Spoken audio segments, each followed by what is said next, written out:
Good morning, good morning, good morning, good morning.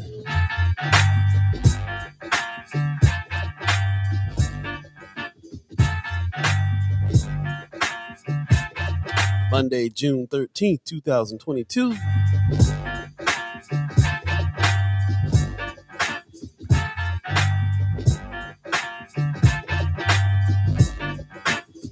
Time to get up, move your body. Good morning, good morning, good morning.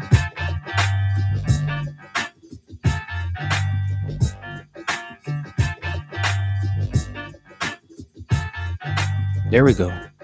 Aha! Hello, hello, hello. Welcome.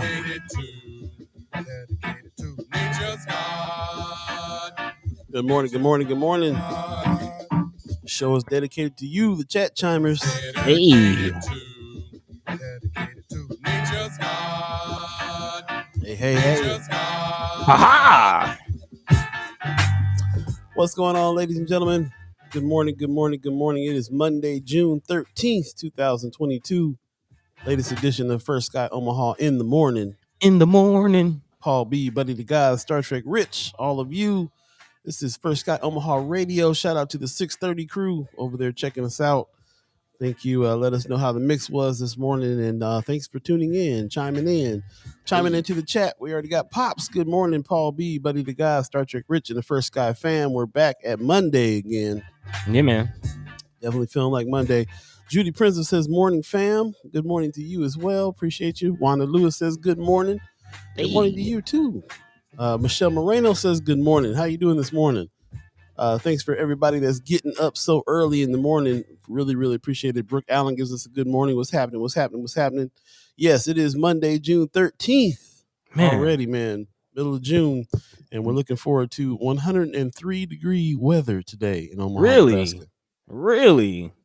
Yeah, so not happy. Not happy. Yeah, man. That's why we say it's only 10 good days in Omaha, because it's either too damn hot or too damn cold.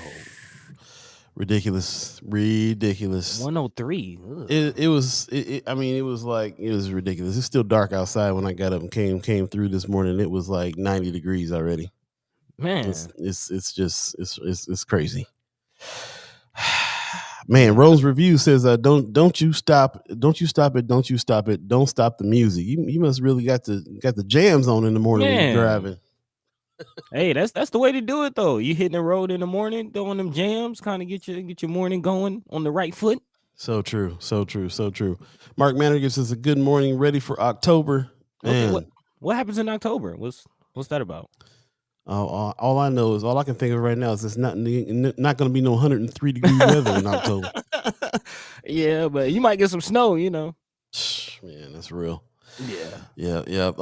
Happy Monday to you. It is definitely feeling like a Monday to me this morning for sure. So I apologize for the lack of energy here, but no heat. I heard that, brother Mark Manor. Mm-hmm. Mark Manor likes to get up, man, and get up early and go do stuff early in the morning. He likes that crisp, cold weather in the morning to ride around doing stuff. And okay. Today I was like, I'm on Mark's side today because I walked outside and it was dark out, but like seriously, like felt like 95 degrees out. Man, y'all take it easy. Yeah. Make sure you got the fans on deck. Make sure you got the in window units if you need them. Check on the elderly. Check on the beast of the field. Make sure everybody's hydrated. All that good stuff. Got to. Yeah, man. Especially that. I'm definitely gonna be calling around to the elders. Yeah, man. Because they might be sitting in that house and can't really do much. Man, especially if you know people that like live in the towers and things like that. Man, yeah, it gets hectic. It gets hectic, man. So check on your loved ones. 103, that is dangerously hot out there. But beyond that, man, hopefully everybody's doing all right this Monday. How was your weekend? Yeah, let us know how the weekend was. My weekend was pretty chill. Got some things in order. Just kind of you know how it is when you got to clear your head, clean the house. Man, I was gonna say that. There's been a lot of spring cleaning, a lot of estate and yard sales going on in the area. Yeah, man. Actually, one of my neighbors, they had some shoes out there that they were selling. I had to just remind myself I don't need it. Really? Yeah, man. It was about high power sneakers out there. Huh? Oh man, they had them all. like retro Jordans and Dunks and in tip top shape, with some of them had the plastic still on them. Like, yo, if you find some Air Ones on some size 11s, let me know. Not the Air Ones, not the Air Ones, man. That documentary. That documentary. I gotta check it out. Cold-blooded. Michelle Moreno says, "I guess my son is getting out of mowing the lawn today." Nah, see, you nice. Moms would have had me out there. Just make sure you stay hydrated. I don't care if it's 104. Man, cut that grass. Judy Princess is at the gym at 5'10". Yeah, watch yourself. Like, you're gonna step outside, it's gonna be 100 degrees. Brother Muhammad says, "Assalamu alaikum. Stay safe, please." Man, alaikum salam, brother. Alaikum salam. Absolutely. Brother Valentine says, "Morning, fam. What's happening, Brother Valentine?" Brooks says, "They don't have air in those towers." No, they do not. Nah, I mean, they have like units, but drive by and see the window units all hanging out of the windows in the towers, and the windows that don't have them don't got air, and half of them that do have them don't got air. And it's a trip. My vantage point from over there at Benson, the towers in Benson, I'm over there in Benson Lights looking across the street all the time, like counting windows. Dang, they ain't got air. Man. Yeah, it's hot mess. Judy Princess says, "Went to the anti-gun violence rally on Saturday." Yes. Okay. How was that? Let us know how that was. Yeah. Was that the joint at Memorial Park? Is that? Yeah, I think they had one in Memorial Park. Yeah, let us know how that was. I'd like to hear about what was going on there. Definitely be talking about today. I've been hearing all this news about this bipartisan deal that they got going on. That they're trying to act like it's landmark, but it don't seem like it's doing hardly nothing as far as I'm concerned. But I mean, if it's bipartisan, then it most likely is, Democrats appeasing to Republicans yet again. Something like that. We'll figure out. We'll see what it is. Got a good morning with some sunshine from Chelsea. Yeah, you can take that sunshine right on back. It's gonna be 103 degrees today. Usually I say let the sun shine in, but you can keep that today. You can keep that. Yeah. Facebook user says, "Morning phasers on stun." Now I got to go over here and see who that is. Who that is? That is over there. Who that woman? Vicky Young says, "Good morning, people. How you doing?" Hey. Pop says Las Vegas will be 109 this week. See, it don't make no sense for us to be in the same category as Vegas. What's that all about, really? I mean, but you remember, that's Omaha for you, man. It gets as hot as the desert and as cold as Alaska. If you remember last winter? It was like colder than Antarctica at one point. Colder than a polar bear's toenail? Man. Bro, in a snowstorm. I don't appreciate it. That's all I'm gonna say about it. Yeah. Vaughn Chapman is giving us that phasers on stun. That's Brother Vaughn Chapman. What's up with you? Top of the morning to you. Real quick, also, Miss Vicky Young, I wanted to let you know I hooked up with Nate while I was out here, man. So yeah, hooked up with Nate. He came through, saw me DJing the other day. Yeah. All right, Omaha, Atlanta connection. Yeah, her son's down here doing art. He's doing art. Wow. Actually, I think he said he's in school or trying to enroll in school for art. So yeah, trying to link up, do some things. Super dope. Brooke is telling some truth right now. Says it's worse than Vegas heat because it's humid. It's not humid in Vegas. So yeah, you're right about that. That's moist heat. Look, we're not. This is not. It feels like 103 today. It's going to be 103 today. On top of the humidity, it'll feel like 120. Like that sticky moist heat that stick to your skin, Stop. Don't even talk about it. You feel like you're cussing at me. Don't even. He said stop. I want to hear that. Judy Princess says Memorial Park, good turnout. Okay, glad to hear that. Okay.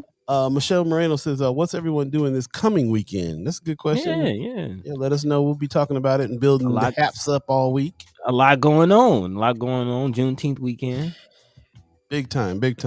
One more thing that's happening though this week. Wednesday is our last show of the season.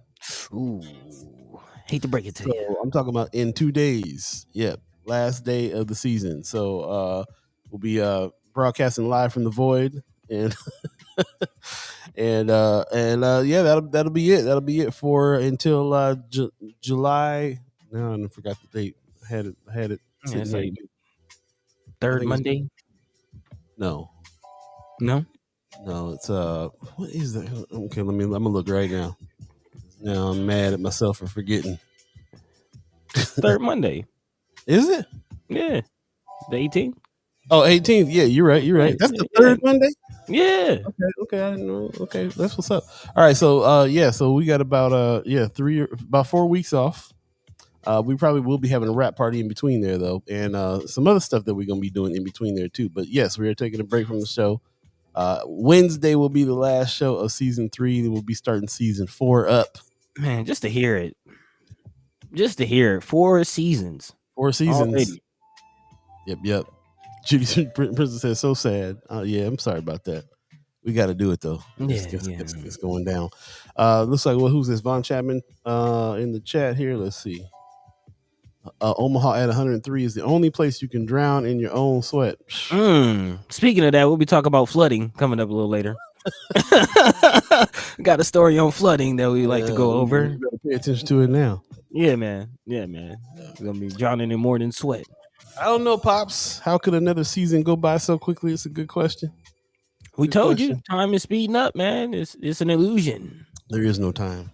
There is no time. Just speaking of which, 7-Eleven right now. Hey.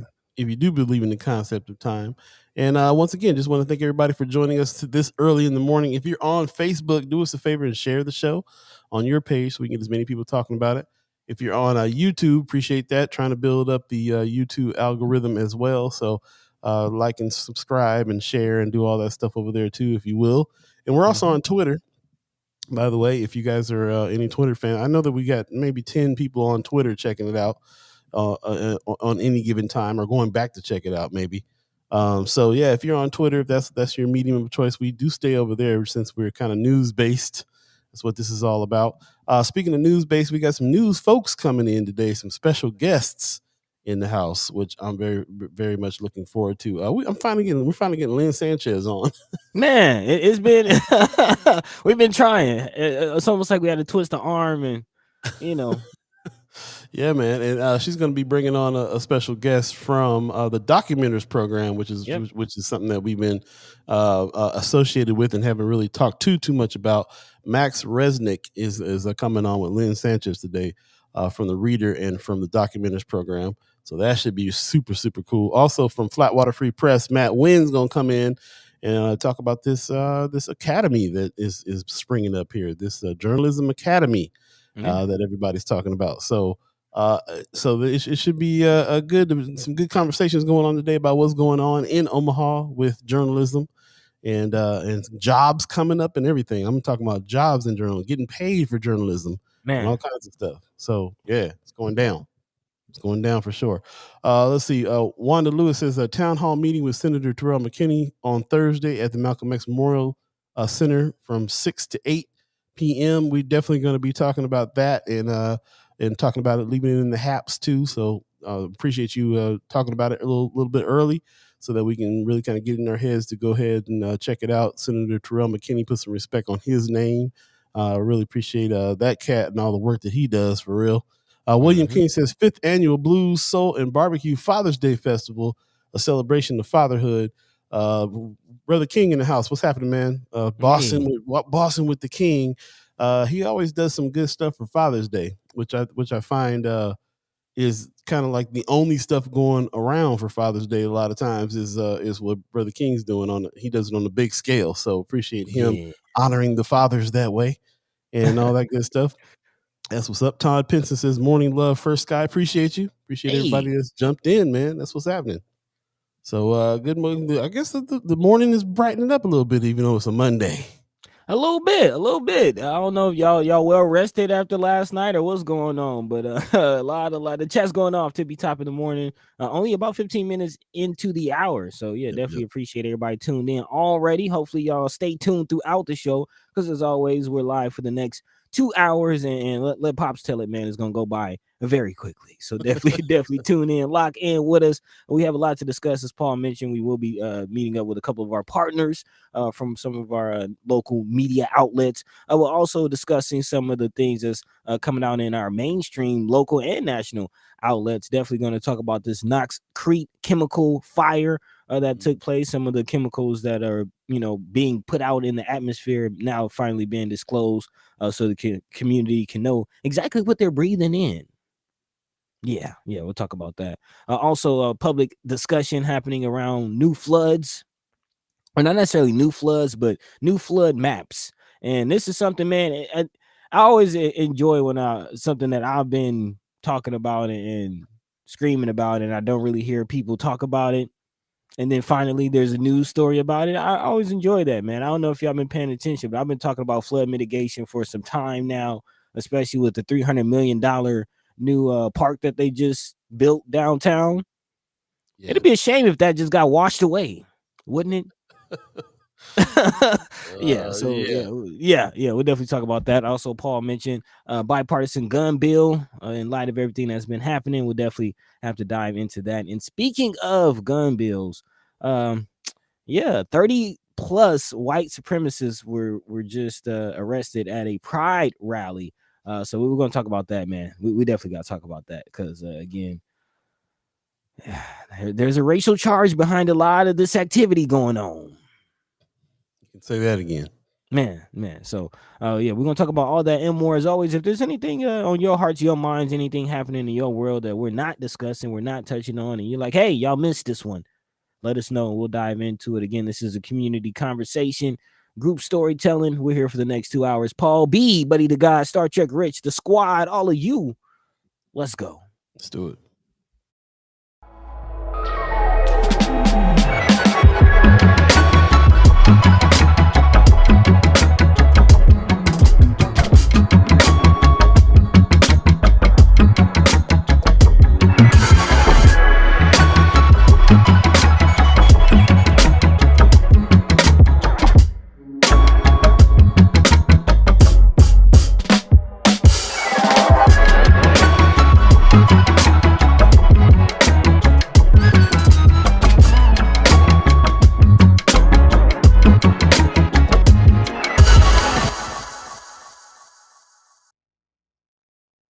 Good morning. Listening to First Sky Omaha Radio, First Sky Omaha in the morning. Paul B, Buddi3 Da Gawd, Star Trek Rich, all of you, everyone in the chat. Really appreciate everybody that is chiming up in the chat and sticking with us and getting up so early this morning. Please share the show if you're on Facebook, especially, and like and subscribe if you are on YouTube. I see Brooke over there on YouTube. Appreciate that very, very much. Wanda Lewis says Buddy owes us the day that was missed, so we need to go to Friday.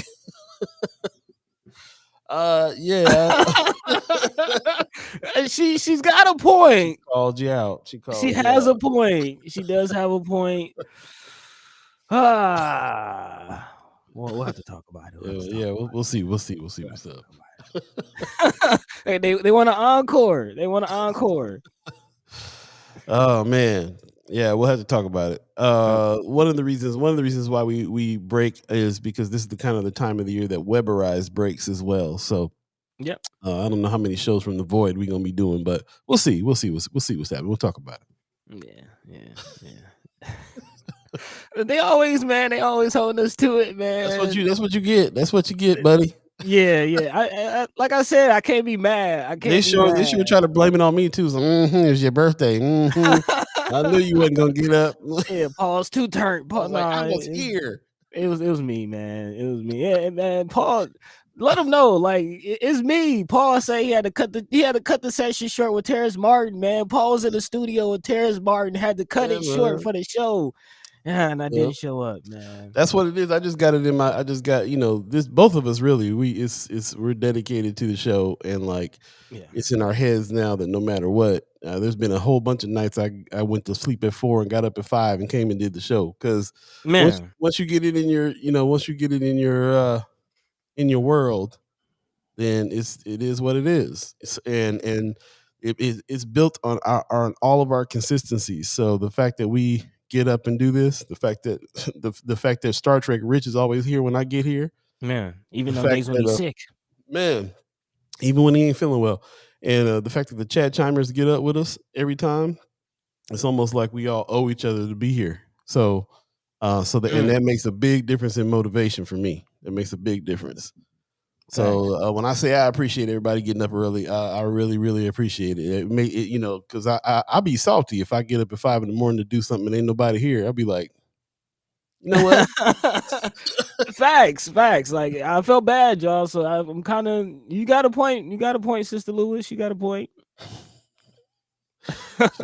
She said, "I didn't forget nothing." Right.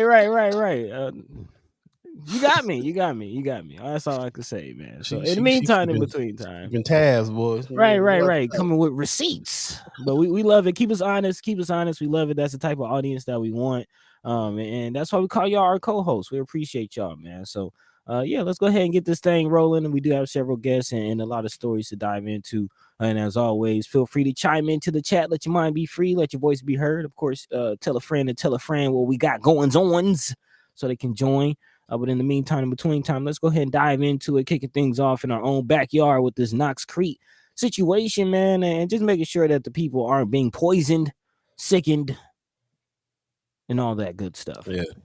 And actually, it's been about 11 days since the fire again destroyed a large warehouse and a chemical manufacturing company, Nox-Crete, in downtown Omaha. And of course, after days of waiting, the Nebraska Department of Environment and Energy, or the NDEE, finally released their portal, a document from Nox-Crete that includes the list of chemicals in the warehouse of any quantity over 4,000 pounds. So again, there could be more chemicals in there that we don't know about. Again, these are only the chemicals that were housed at any quantity over 4,000 pounds. The list of chemicals may look confusing or even concerning to an average reader. Actually, nearly 150,000 pounds of hydrotreated heavy naphthenic petroleum. Have no idea what it is, but around 20,000 pounds of hydrochloric acid. I know what that is. And over a dozen other chemicals were disclosed to be housed at this plant. 3 News Now did speak with Dr. Ron Kirshner, who's the medical director of Nebraska Regional Poison Control. And Dr. Kirshner says that if they're feeling okay, most likely they will be, but there's going to be a lot of variability. So again, whether you live close to this area or not, please, again, this is just a warning to any listener, and please spread this message to your family and friends. Please pay attention to your health. Please pay attention if you're feeling woozy, if you're feeling dizzy, if you're feeling lightheaded, any of those things, please contact someone. Please don't try to sleep it off. Please, again, you don't know what you're breathing in right now, and neither the EPA or any of these organizations. So again, if you feel or anything, please contact a health professional. Dr. Kirshner also says there's going to be more irritating, and so those can irritate your lungs and your breathing passages, and so people that got more of that irritating effect, more potential lung injury, and you take in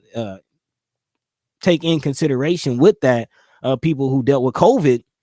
Could be a rough situation, man. If you either had COVID and you're dealing with some lingering effects, or you're dealing with COVID now, and now there's these chemicals in the air that can make breathing even harder. And we're in the spring, so there's people with allergies and things like that. Yeah, man, it's not looking good for those who have respiratory asthma, those types of issues. So again, please pay attention to your health. Dr. Kirshner mentioned that other chemicals could have people lightheaded, sleepy, or even feeling silly afterwards, but he was noticeably not particularly alarmed about any of those chemicals during the 20-minute interview. So again, I will put it out there. If you're feeling lightheaded, dizzy, sleepy, they said even feeling silly, if you're having troubles breathing, these are the type of things that you should pay attention to. What if you feel like that all the time? I mean, I'm telling a little bit more of my business than I should. Hey, well, maybe you should contact a professional. Maybe. Brooke in the chat says, I wonder if that's why everybody's been having upper respiratory allergy issues lately. Allergy issues this time of year for me is kind of par for the course. Yeah. But yeah, a little upper respiratory stuff has been happening. I have felt a little under the weather in this past couple of weeks, and actually took a home COVID test to make sure everything was cool. So yeah, it certainly does not help with us still kind of being in a pandemic to have this kind of stuff happening and floating around. So I guess pay extra attention to how it is you're feeling and what's going on.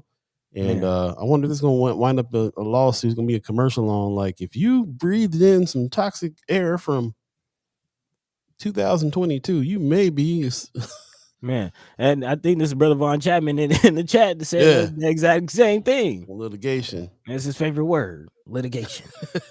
Let the litigation begin. That's his favorite word, litigation. Yeah, man. Yeah, that's a good question. So I wonder who would be to blame if that went down like it did.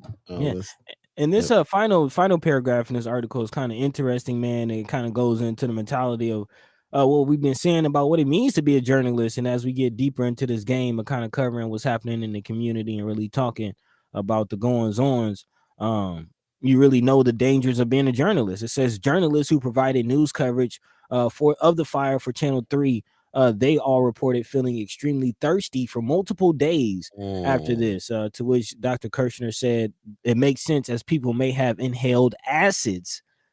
He said that their bodies, when you inhale acid, would have tried to get rid of that acid from the lungs, and therefore more water vapor left the body. So, yeah, man, if you're feeling thirsty unusually, it could be acid in your body.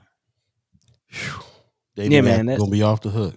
Man, that's heavy. That's heavy. And this is all without the EPA environmental tests and samples coming back. So we still don't know what's in the air. We still don't know what's in the soil. We still don't know what's in the water. Kind of tough situation to deal with. So all we can do is that's why we keep talking about it, because we got to keep an eye on it. And shout out to the who's the news organization that put that out. The report I just read is from Channel 3. And they kind of been the main ones. KMTV is coming up, man. They really have been impressing me this past year. You know, they're trying a little bit. Yeah. But speaking of water, man, let's keep it moving and dive into this this flood conversation, because again, I'm finally happy to see some kind of news coverage on this. It just hasn't made sense to me. Again, if y'all remember, it hasn't been that long since the riverfront was flooded out and Rick's Boathouse Cafe completely just was literally washed away. Exactly. Literally washed away. And now they have a multi-million-dollar science building that's about to be there. They have a $300 million new park that they just installed. And if I'm not mistaken, that area has had some history with flooding, which is why I believe they took the lake or the little stream out of downtown, out of the Jean Leahy Mall. Wow. And now finally there has been a new flood map that has been released, and the public is invited to discuss this new draft of the map and possible concerns. And also, before I get into this article, to add to this, we had our editorial meeting with the Reader, and shout out to Chris Bowling of the Reader, of course, as we all know, frequent guest here on the show. But he's going to be looking into a story, or he was discussing a story. Apparently, Saddle Creek used to be a creek, used to be an actual creek, and it floods quite often. And there is some discussion about what to do about that. Again, Saddle Creek is a main thoroughfare in that area. And again, back when we had the last flood, when the people almost died in that elevator, almost got trapped in the elevator. Right. There's also videos of cars floating down Saddle Creek. So flooding is an issue in Omaha, and the city of Omaha has been very lax, very behind, and very quiet about what they plan to do about that, even in the face of all these TIF multi-million-dollar projects that's going up and spending all these tax dollars. How are they going to protect it? One of which is a big new complex on Saddle Creek. Remember, we reported that a few weeks back. Yeah. Actually, I forgot about that. Whole little entertainment district going down on Saddle Creek. So right. So all these millions of dollars going up, but what about the flooding? So the Papio Missouri River Natural Resource District, also known as the Papio NRD, and also the Nebraska Department of Natural Resources and FEMA are all teamed up and will host 2 public open houses this month to give property owners the opportunity to talk to experts about new draft flood maps, learn about their flood risk, and ask floodplain related questions. FEMA did release a preliminary flood map on February of this year, which actually, again, as I mentioned, the city's been very lax because that was the newest or the first map since 1990. Oh, wow. Again, it's been almost 30 years, and just imagine how much global warming has advanced in that time, and it's been no updates on flood mitigation or flood maps in that time. But the updated floodplain maps are essential to provide property owners, floodplain managers, realtors, insurance agents, engineers, and others a much more accurate, reliable, and available resource of floodplain information. with better technology, and of course, an additional 25 years of weather data. As I mentioned, global warming playing a huge part in all of that. Various flood mitigation projects constructed and preliminary maps will enable Omaha Metro to be better manage flood risk. The updated maps could affect flood insurance requirements for property owners. The new maps and other relevant information for property owners can be found at papiofloodmaps.org. I will post that in the chat, especially those of you who own homes kind of on the north side, especially close to Carter Lake area, close to the riverfront. Your property insurance could be going up as a result of this. Insurance companies could see that you're more at a risk for flooding, and your insurance could go up. Property taxes could go up. We don't know how this can impact what you're paying on your property, so definitely pay close attention to the situation. And looks like we got Senator Carol Blood, put some respect on her name. Carol Blood for governor is in the chat, and she went ahead and put that link in there too for you to go to look at that interactive map. So the first step is look at that map, see where you're at is what it sounds like to me, and then start paying attention to that to what this is going to mean for you. I'm thinking Von Chapman in the chat also says the onus is on the Corps of Engineers. We have some friends in the NRD, and we have some friends. I personally have a friend that worked for the Corps of Engineers. I think he still does. He's just down here in Georgia right now. But he's been working for the Corps of Engineers for quite some time, and I have to actually talk to him because I know he's done some work along the riverfront, and he has done some work dealing with some flood mitigation. So I have to ask exactly what work they were doing and kind of where they are as far as the Corps of Engineers on that. But if you remember, Chris Williams, I want to say, is with the OPPD board. Pappy is with the Papio NRD. I don't know, Paul, if you remember him. He would come around the Malcolm X. Okay, he came around the Malcolm X Memorial Foundation a lot. I know. So we definitely have to talk to him because a lot of questions. Again, a lot of questions. Also, you take in consideration that new Mutual of Omaha building, the new library. Right. Mm-hmm. Yeah, lots to talk about. We'll definitely revisit this. This is kind of one of those ongoing subjects for us too. And so yeah, if you got any more comments about that, then go ahead and gather those, and we'll get to talking about this again. But in the meantime, 7:32 right now. If you believe in the concept of time, we have some special guests in the house right now. We're going to go ahead and bring them in. This is my man Max Resnik. How you doing, brother Resnik? Hey. Good morning. We got Lynn Sanchez in finally after. Good morning, Omaha. Hey, how are you guys doing today? We're good, right? Oh yeah. Really quickly before we get started, can I see your shirt, Lynn? Can you show the people your shirt? Check you out. Journalism matters. Let them know. Yeah, gotta represent exactly. Afford the state, man. Keeping people honest. Hey, nice to meet you, Mr. Resnik. I'm glad that you have joined us today. I can't wait to talk about the Documenters program and the things that's going on. Where are you at right now, by the way? Yeah, I'm calling in from sunny Brooklyn, New York right now. Hey, Brooklyn. Okay. Brooklyn in the house. That's what's up. What time is it over there? It's 8:30 a.m. So I'm about an hour ahead of you all. Oh, okay. That's good. That's good. It's good if you believe in the concept of time. Yeah, he's been watching. He's been paying attention. Yeah. Yes, sir. Max. Oh man. Welcome. And for those who don't know too, Lynn Sanchez is the glue that holds the reader together, and everybody else really. She's like that friend that holds us all together. So man. We've been good friends for years and years and years, and finally are getting you on the show. So I really appreciate that. I'm shy. I'm just a little shy. Yeah. Who you talking to? You on the wrong show to be telling.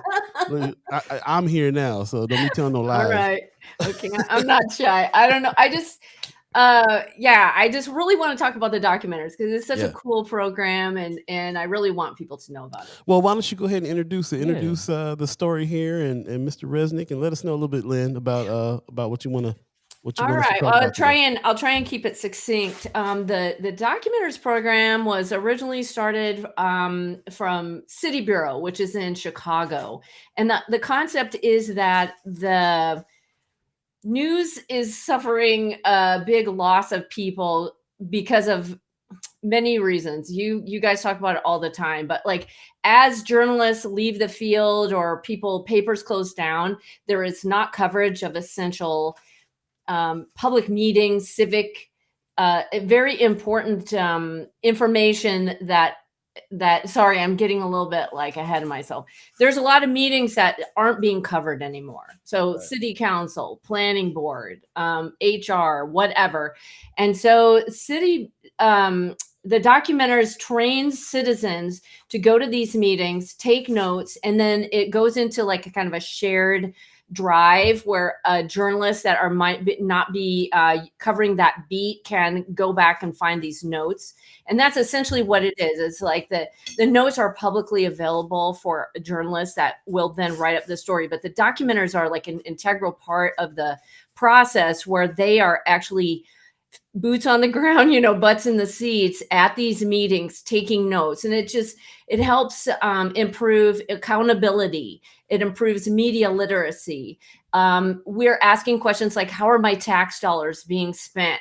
Are my elected officials listening to me? So where journalism used to pay people to, newspapers used to pay reporters to be in those seats and be doing those jobs. As resources have shrunk, City Bureau and the documenters have stepped in to train people to do this. And it's a new program that the Reader and the Omaha Institute of Nonprofit Journalism have been working to bring to Omaha. Yes. Not up and going yet, but we're pretty close. Right on. Max, did she get it right? Spot on, 100%. You can keep an eye out for it. We'll be training our first public documenters in Omaha later this fall. Okay. Man. So, Brother Resnik, let us know what's your role in what's going on with documenters? Sure. So I'm the Documenters Network Manager at City Bureau, and I work with all of our sites and cities across the country to train the local teams, to train community members to go and document these local public meetings. So I'm thinking about everything from what are the systems that are needed locally to connect documenters to the best kinds of education that they can get to create news and information that will be useful for people in their communities, and also thinking at the national level about how topics, themes, issues that are popping up locally can be connected across the country. Man, that's very strategic. That's very strategic. And kind of listening to how Lynn breaks this down, it seems like City Bureau in this documentaries program we kind of alluded to, Lynn's shirt, Journalism Matter, and the fourth estate that journalism is. It kind of seems like this program is shoring that up and securing that. Where, as you mentioned, a lot of resources are being taken from some of the outlets like, the Omaha World Heralds of the world. I'm kind of curious, was that intent when you started the program, or what is kind of the history behind the program getting started and now being the national program? Yeah, so the program started in Chicago, and to date, we've trained over 1,700 documenters across the country. Wow. We covered more than 2,300 public meetings in 4 cities. And a really crucial part of this is we've paid out more than $300,000 to community members who are going to document these local public meetings. And the idea is that even though there are fewer reporters, community members care a lot about what's going on in their cities, in their towns, and for, as a side project, a civic side hustle, we call it, there's an opportunity to add extra eyes and ears on what's going on in local politics. Interesting. Man. Civic side hustle. I like that. I like that. Senator Carol Blood in the chat real quick says, what are the metrics used to prevent these individuals from putting out misinformation? Good question. Yeah, that's a great question. So every set of notes that comes through, documenters are both taking notes in a public-facing Google Doc, something that's accessible by anybody. We are very open to corrections. So if there's things that come up afterwards where a documenter, maybe because someone's name was misspoken during a public meeting, or they have the spelling of someone's name or a board wrong, we are very open to making corrections as they come through. Documenters are also live tweeting when meetings are going on, so creating parallel sets of notes that are coming through. And what we say often is that if you were trying to get misinformation out into the world, being a documenter is probably the least efficient way of doing it. You're going to these public meetings, you're sitting for 4 or 5 hours while people are talking about what's happening in local neighborhoods. And it's probably the least effective way of getting misinformation and disinformation out to the community. Yeah. Interesting. Also, each of the local sites will do fact checking afterwards. They'll go through, compare the notes that the documenters have produced with the official meeting minutes and agendas, and see if there's any disparities or discrepancies. Right on. Yeah, when I first got introduced to this idea, I was thinking that especially in Omaha, this is very, very needed, because there's so much behind closed doors stuff that happens here, and not enough people that are really keeping their eye on anything. Yeah. And when we started doing this, we were really trying to recruit people to go and sit there and at all the city hall meetings and stuff that we couldn't make, and come back and talk about it, so we can really talk about it. And we got some people in the chat that attend and also watch the channel, and they bring points, and I'm just thinking, man, if we got some documenters there, they'll bring even more points, and and really kind of be able to break some things down. So just like somebody said earlier, we need this program. I don't know who that was, but I think it was Vicky Young. Yeah, Vicky. Yeah, she said we need that type of community news coverage for real. Well, sorry to interrupt you, Paul, but I just want to point out that it may not have been mentioned like at the top, but people are paid to do this too. Right. That's the other great thing, is that people that are already doing it of their own volition should definitely keep an eye out when we do our call for our first training. Because if you're doing it anyway, just because you're internally motivated, it's really nice to have a stipend to, to have a little bit of reward for, but that's really not what it's about. It's really about making your community better informed. Yeah, true. We like money though. Money's right. good. I was gonna say it is kind of about that. It is on a serious note. It really is kind of about that, because we've seen, how the lack of finances has impacted the World Heralds and other outlets out there, and kind of impacted the ability for the public to cover these types of events. So with that said, I am kind of curious. We have a saying around here: follow the money. So you're paying people. So where's the money coming from? Just where's it coming from? Max, you want to take that one?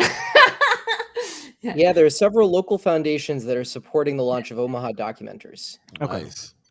Yeah. Okay. So is that your model, teaming with local philanthropic organizations?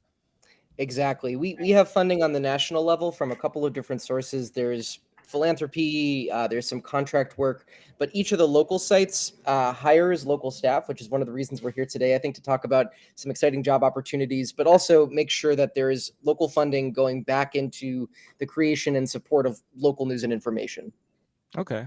That's very cool. I'll be honest, that's exciting, but at the same time, it is kind of concerning, because if there is someone in that locality that, for some reason doesn't want people documenting, government meetings and these types of meetings, it can kind of get messy as far as people attacking financial or financing sources. It's just a concept. It's just a thought, because we all know there's power in money, and that's why we say follow the money, and not just follow the money, to say is something corrupt at the top, but just understanding where the money is coming from and who could be attacked, because when people see things like this, usually they try to attack the head of the snake.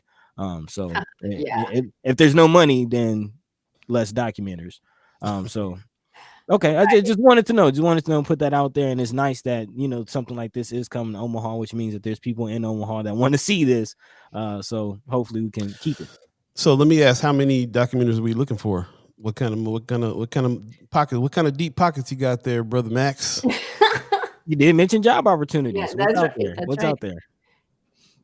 Yeah, Lynn. So the best place for folks to look right now, there's a role open for a program manager for Omaha Documenters. And you should go to the Reader's website. Let me pull that link up right now. I think it's a Reader work, like /work. But yeah, the way this is organized is that there will be a full-time day-to-day program manager, and that's the manager of the documenters. And then I think we'll need I think we wanted to start with something like 10 documenters. Oh, wow. Okay. We made a list of, that's hopeful, but that would be ideal if we could. Max has been working with Chris and John and I, Chris Bowling, John Heaston, our publisher. John's been raising the funds. Chris has been helping compile a list of public meetings that we'd like to cover. I think he came up with almost 50. So we're not going to start at that level. The first year, we'd like to get 10 documenters and maybe cover, maybe 5 to 8 meetings per, and they're not always monthly or weekly. So it's really, we just have to see who we can get, and then we'll decide what meetings to cover after that. Okay. But yeah, we definitely need a program director, and that is more of a management job. It would be great for someone with a background in activism, who is, it's sort of a journalism position, but it's really more of a management, and you just have to really be invested in the community. So we would love to have someone from Omaha, someone from the north or south side, who kind of understands the issues like the frustration of people who feel like they're not being listened to. That's really what Documenters strives to do, is just kind of give a more equal playing field by getting that information out to everybody and understanding the importance of that. I'll be honest, man. I'm kind of mad I'm not still in Omaha. Dude, this is something I would apply for. I think I would be perfect for it. Yeah. You actually would, buddy. Yeah. Hey, but Max, I am in Atlanta. Well, we do have, this hasn't been fully announced yet, but there is an Atlanta Documenters program starting really soon too. Yeah. There you go. That's what's up. Love it. So just to reiterate too, you do not have to be a journalist in order to be a documenter. This is kind of an entry. It's almost, I kind of think of it a little bit like an entry level, entry to citizen journalism.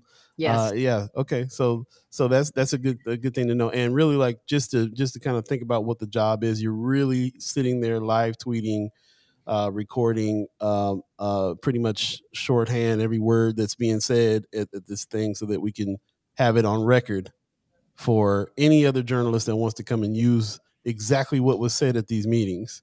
And do they have to have any special, you got to give them a press pass or something to get into these meetings? Or these are all public meetings, or how's it work? Yeah, that's such a good question. The most beautiful thing about this is that public meetings are public. Anyone can go to these meetings all the time. People usually don't feel welcome. There's all sorts of confusing jargon and acronyms, but being a documenter is the first step of feeling like this is a space for you, and where you, as a person who's doing this journalism 101, civics 101, can find out what's going on, to be able to tell your friends, your neighbors, your family, and then contribute to reporting that goes on as well. And that kind of brings me to my next question. I am kind of curious, what is some of the training, or for someone who has no journalistic background, kind of even no civic background, just kind of interested in doing the work, what can they expect as far as the training? Yeah, every documenter before their first assignment attends usually an hour and a half or so to 2 hour long training. It's orientation, everything you need to know to be a documenter, basics of local government, so covering your local government, kind of civics 101. And yeah, I see a great question in the chat as well about who determines which meetings are covered. Yes. The Reader and the Omaha Institute for Nonprofit Journalism are putting together a community advisory board, folks who are going to help make decisions each week about what are the important local public meetings, because as you can imagine, with 50 different boards and commissions, documenters are not going to be able to go to each one each week, but we're going to try to be strategic about which ones are going to be the most important for tracking issues that are going on within the community.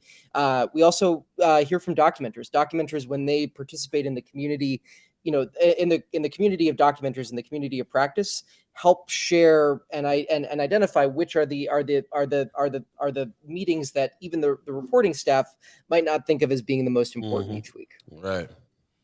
Yeah, that's what I was gonna say. They're kind of boots on the ground, so they can let us know about some, and especially in Omaha, where you almost got to trip and fall and find out where a meeting is around here. Man, what they're gonna meet about 2 days before something happens. All of a sudden, you get a random flyer from somewhere. That's the kind of stuff that happens around here. So it's good to, so they'll be keeping an eye on like what's happening on top of being there and documenting, which I think is a great thing, something that we sorely need here. For sure. There's no substitute for having an actual person there. There really isn't. Yeah. No, not at all. Realms Review says, is the workshop going to be during the day or weekend or? Yeah, each of the different sites will choose some times that are most available. or most accessible for people who want to attend. So sometimes they'll be during the day, sometimes they'll be on evenings, sometimes they'll be on weekends. Each local site usually has an orientation once every couple of months. So if you miss one, there'll be local gatherings, opportunities to tap in, even if you're not trained up and ready to go. And you can keep an eye out for another one down the line. But we'll be announcing those a little bit later in the summer, and keep an eye out for them in the early fall for those first trainings.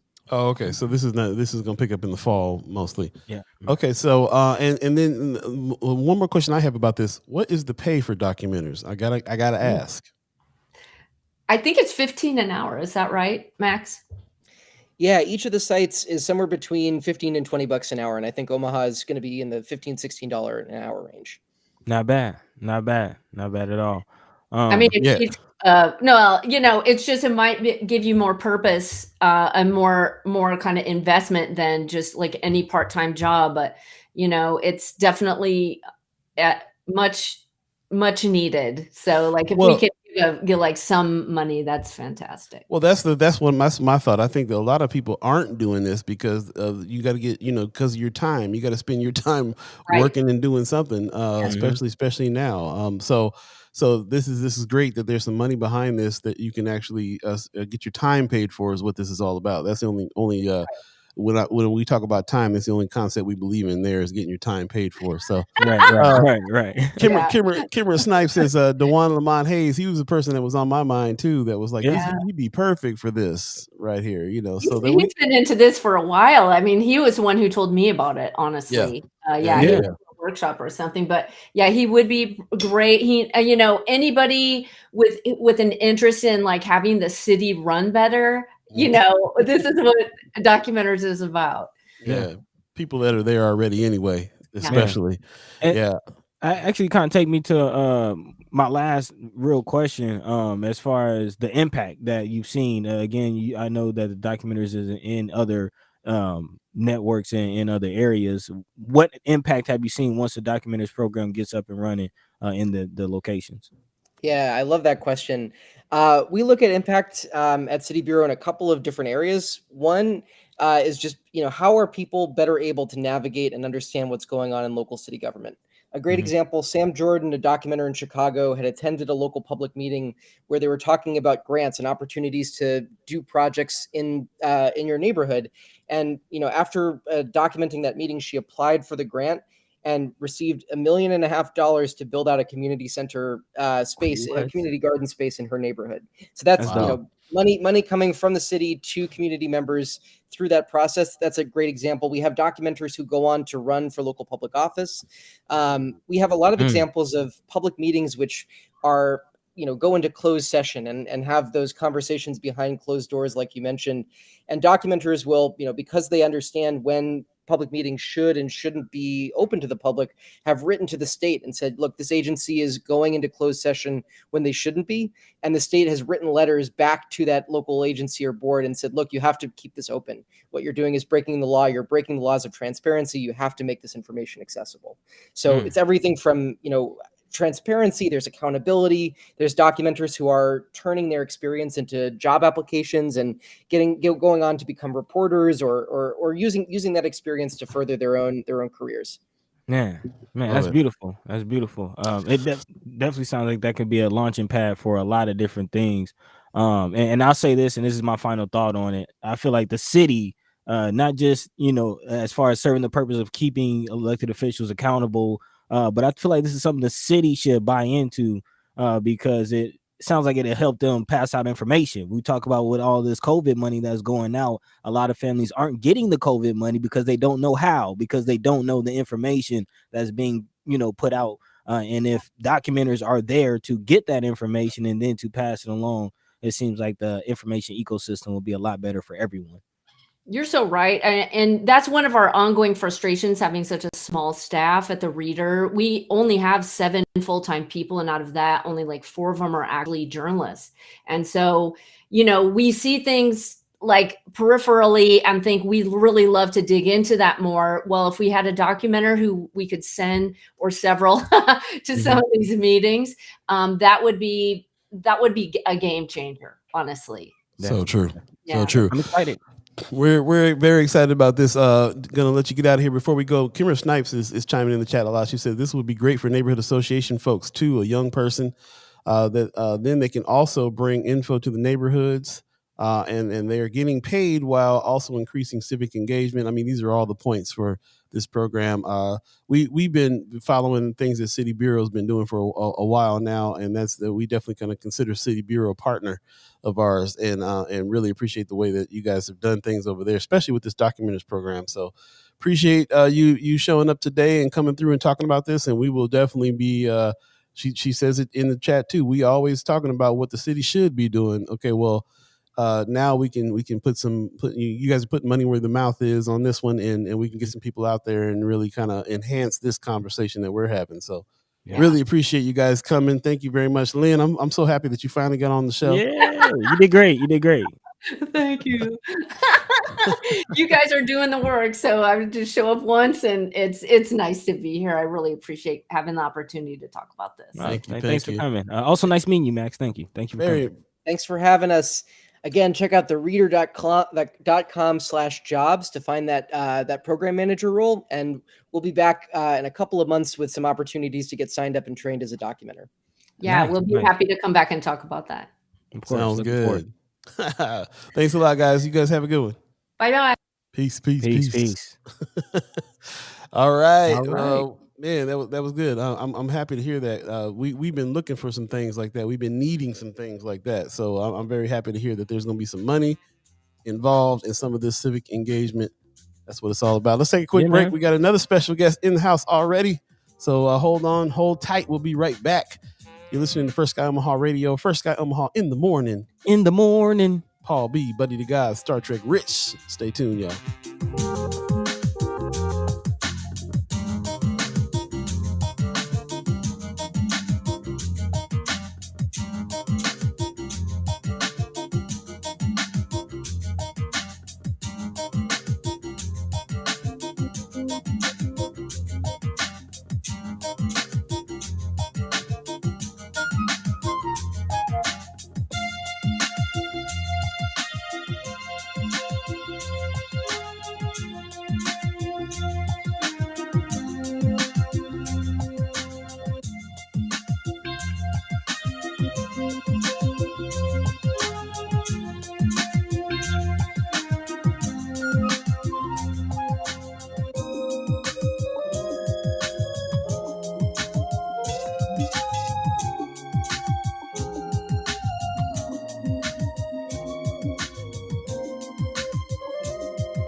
Welcome back. Hey, welcome back. First Sky Omaha Radio. First Sky Omaha in the morning. Paul B, Buddi3 Da Gawd, Star Trek Rich. Hey. It's funny. I listen to Planet Money all the time. Planet Money? Yeah. It's an NPR show. Okay. And I'm getting it, and it's hosted by this guy named Kai Rizdal, and I'm getting his voice now. I can hear it. Hey, Kai Rizdal. I'm getting all Kai Rizdal on it. It's amazing the things that influence you. Yeah. Ty Williams in the chat said, excellent information. Yeah, I appreciate that. I very much agree with that. This is going to be good. Sarah Dappin says, here's the flooding in front of my house from last week's hailstorm. Woo. Oh, okay. So we got some flooding has already.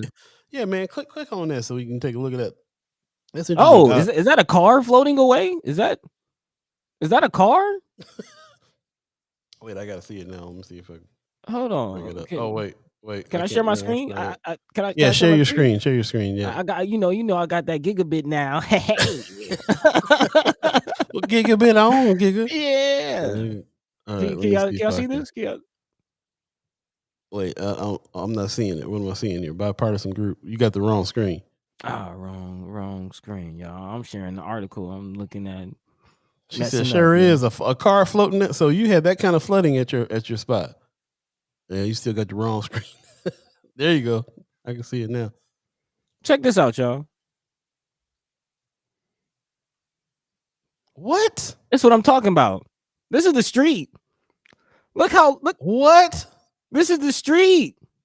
This just happened last week. This is last week. We had 5 minutes of hail, and wow, that's insane, man. That's the type of stuff I'm talking about, y'all. This, and look, bro, you like I'm trying to tell you right now. We had a storm that went on for about an hour or two. That's after 2 hours of hail. That's what I'm happened? saying. It was looking like snow was on the ground in some areas. It was ridiculous. Thanks for sharing that, Sarah, and hello, good morning to you as well. That's insane. We will definitely be coming back to this conversation about the flooding. I've been talking about it for months, man. I know I sound like a crazy man talking about the sky is falling and the city's gonna flood, but it's a real thing. It's a real thing. I'm not crazy. That's insane, bro. Oh man, yeah, we're gonna revisit that in a real way. She said that that's after 15 minutes of hail. That's crazy. So imagine like an actual thunderstorm. Imagine. Glad to say New Orleans, we all be dead. Ladies and gentlemen, we believe in the concept of time. It is 8:01 right now in Omaha, Nebraska, and we have a special guest coming on in from Noise. We have Keitron Zykel in the house, one of my favorite people.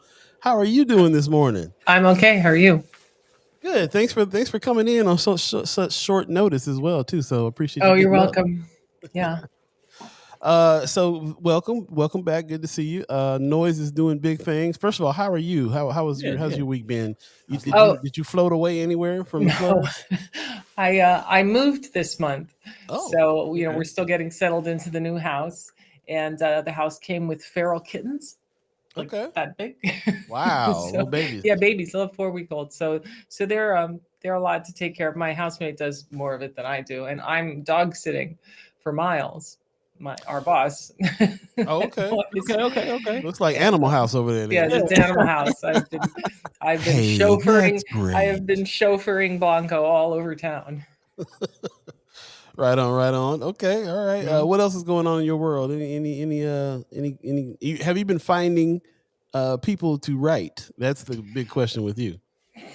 Yeah, that's. I definitely want to keep plugging that we need people to write for Noise, and we're so easy to get in touch with. Just go on our homepage, go to the contact page, send me your info, and pitch me ideas.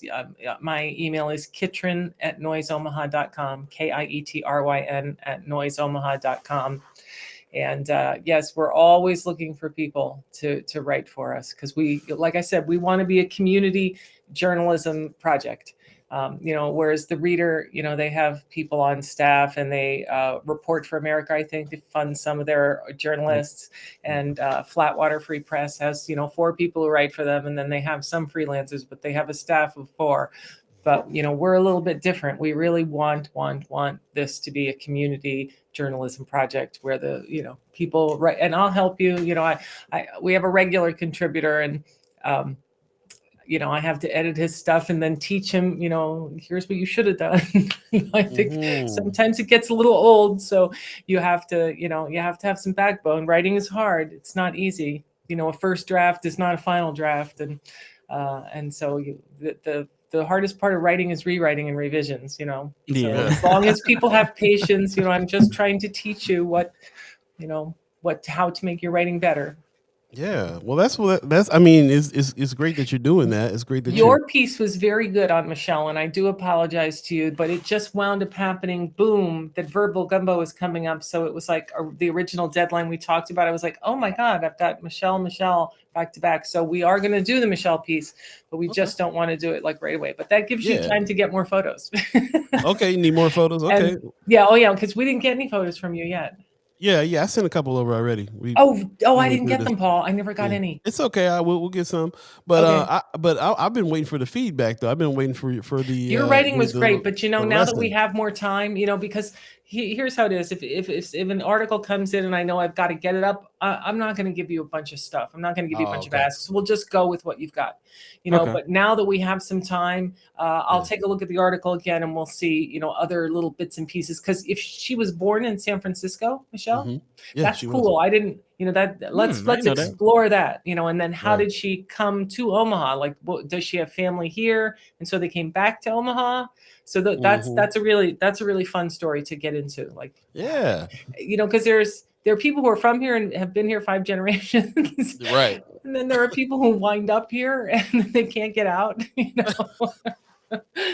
So everybody's Omaha story is fascinating to me. I meet people all the time. Can't get out. I meet people all the time who say, I never thought I'd be here this long, or I never thought I'd be here forever. That's me. It happens like that. That's really me. But I appreciate you going through this. Brooke says trapped. We trapped Brooke. I'm glad we were talking about this right now, because I want people to hear that, because I know that you're always looking for writers, and this is kind of some of the process. So I did a piece. I'm waiting to get some. I'm not a writer. I'm not a journalist. So. Oh, but you are. It was very, very good. Like a lot of times people confuse what writing is. Sometimes they think it's, it all has to be like conversational and that opening paragraph that pulls you in, and that's great, but it's conversational, but it's also informational. So you have to remember there has to be a balance between, trying to have a voice where people want to keep reading and giving people, information. You have to go back and forth between the two: stories, information. Right. Take people on a journey. Well, good. I'm glad that some of hanging out with Buddy and some other folks is rubbing off on me a little bit. That's all Pops. That's all Pops. Pops too. Pops is a writer. That's right. It might be hereditary. Yeah. So I just want everybody to know what that process is like, and know that they're there to help. It really is something. If we get ideas in our minds all the time, man, write them down. And contribute and help and find out what's going on with being able to contribute your stuff to Noise, and get that training, get that help. You never know where it can take you. I talk about this all the time. Citizen journalism. That's exactly what it is. I do not have a journalism degree, but I can be a citizen journalist, and it's my right to be. You know how to tell a story, though. Your opening paragraph of the piece you wrote about Michelle, that was great. You really just you painted a picture of who she is, and. Thank you. Appreciate that. Who she is, how she is. It was fun to read, and that's what you want to do. It's called the lead, the LEDE. You always want to try to pull people in with a lead that intrigues them. Yeah. Okay. And that's the interesting part. Like, even Paul, even though you don't have a journalism degree, as somebody with a journalism degree, there's this whole concept of a citizen journalist was still kind of refreshing to me, and was still, kind of almost revolutionary when you think about it, because you go through this, school, this formal program, all this formal education, and at a certain point you kind of feel like you needed to do that to do the work, but then you realize, like the phone journalism that we've seen over the last couple of years, of people documenting police brutality incidents, people documenting the whole George Floyd protest, so not just the incident but the aftermath and the movement that followed, and how that was documented. Hey, I gotta say something. My Facebook Live goes down all the time, so it's better for people to, if you're gonna shoot some kind of incident, you think, oh, I'll Facebook Live this, everyone will see it. But like I tried to Facebook Live the fire the other day. I think I got like a 30-second video before my phone went down, and so better to video it and then have that video that you can post later than try to Facebook Live and have it go down. That is a good point. Because like the other day, I was just at a grand opening for, this is something cool. 40th and Hamilton, the old Olympia bicycle building. Yes. That was redeveloped by In Common Development. And Noise is actually going to move our headquarters down there. We have a spiffy space on the second floor of that building. So they had, and there's on the ground floor, it's going to be a community space for the community to, just a party room or a meeting room or whatever. And so they had the grand opening, and I tried to Facebook Live it and I couldn't.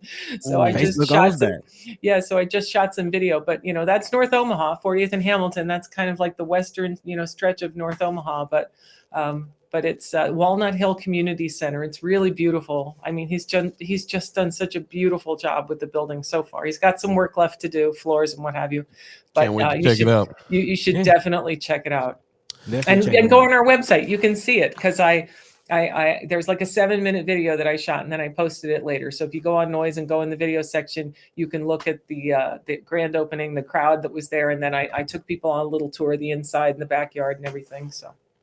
Okay. Very cool. Very cool. I also saw you live streaming a meeting over at the Fabric Lab, and I was impressed by the way that you were there for the whole meeting. We got to watch the whole meeting through your camera, and then you went out afterwards and started kind of chasing talking to people. Terrence Chasing people. Haynes came up to Right. me and he's like, "Our conversation is private." I'm like, I'm not. I can't hear you guys, because I was waiting to talk to Willie Hamilton. Right. And he was worried that I was Facebook Living his private But it's a good no, I would never do that. I can't hear you. But it's a good thing to be doing, and I'm wondering about whether or not that's something that Noise is going to be continuing to do in the future. And I love. Hold on, let those. me ask the question about the so in the new building that's over there on what is it, Harney Street now? Our the new current space? okay, so the new space is 1911 Harney Street. Right. And there's going to be like a studio in there, like a podcast studio in there, and some training. And I'm wondering if you guys are going to do some like man on the street with the camera training over there as well. We have all kinds of goals and desires for the future. Like right now, we have this 6-session journalism training, which is all about writing, and it's all about research, and it's about just the journalism part of it. Because in the old days, you could just be a writer and do research and interviews and what have you. Right. Now you have to be what's called a multimedia journalist. Yep. And so, yes, we absolutely want to teach all of that. But we're still, we're new. We're just starting out. And, Miles sent out an email today to our board to say, hey, we still need sponsors. Like, we need sponsors for the podcast lab in the kitchen. And there's a print station and then the main area. The sad thing, or the difficult thing about nonprofit journalism is that you're always asking for money. Because you're not fun. We can do advertising. We do, get some advertising dollars, but it's not like it's paying the bills. So, we're always saying, hey, we need a sponsor. Or will you buy us this, or blah, blah, blah. That's the nature always of it right filling now. out grants. But it's at least it's a different scene than it was like 5 years ago. As far as that's concerned, there is a little bit more of a swing towards, foundations and stuff like that paying for nonprofit news finally. So that's a good thing. We started when we started our first season, we were starting this whole journalism as activism deal where we wanted to do the same thing, bring on people, do some trainings and stuff like that. We peeled back a little bit in order to really refine what we're doing now, and so we're glad to see that Noise has picked that up and doing some stuff. But now I feel like this is a good time for us to say, let's team up for Sky Omaha, and let's be the ones that can help with some of the on the spot camera work, and be able to train people on how to use those in the field, and also even some of the podcast stuff. You guys got the podcast studio there now too, so we can even participate in teaching people some of that kind of thing as well. Yes, we would love that. We really would love that. That'd be a great partnership. Because I think people are a little bit more interested in the multimedia journalism than in the writing. Because, sometimes, like, I'd rather go to the Fabric Lab and Facebook Live it than come back and write something until midnight. Yeah. So it's a lot easier. It's a lot easier. Yeah, it's a lot easier. But you can better tell the stories, more storytelling elements as far as some things that can be captured in words. Mm-hmm. And it takes a lot of time to do the editing. Like if you're going to do a podcast, we went out and did an interview, and then it took forever for us to get the editing done, and then to get the music in there and get it edited down a second time. And finally we got it out there. That's what I was going to say. I think that it starts with the writing. It really does start with the writing. Even when you're planning out what you're going to shoot, you do it in writing a lot of times. So I think that you guys are doing it the right way, like starting with training for writing. This is where like journalism and stuff comes from. This is you being able to tell the story first. Will enhance where you place the cameras and all that kind of stuff later on. So there's just a lot that we can connect with and definitely work with you guys on now that we can kind of split some of these duties up and help each other out, and that be part of the partnership. I do have to interject something. We at Noise have to be very careful about journalism as activism, because we have to kind of be on the journalism side of it. Exactly. So we have people who write community response pieces, and that's their opinion, and that's where you can be an activist and tell whatever it is that you want to tell. Like the Ernest Jackson story that we ran a month or so ago, I worked so hard on trying to make that just the facts, ma'am. And then somebody else thought that it was advocacy.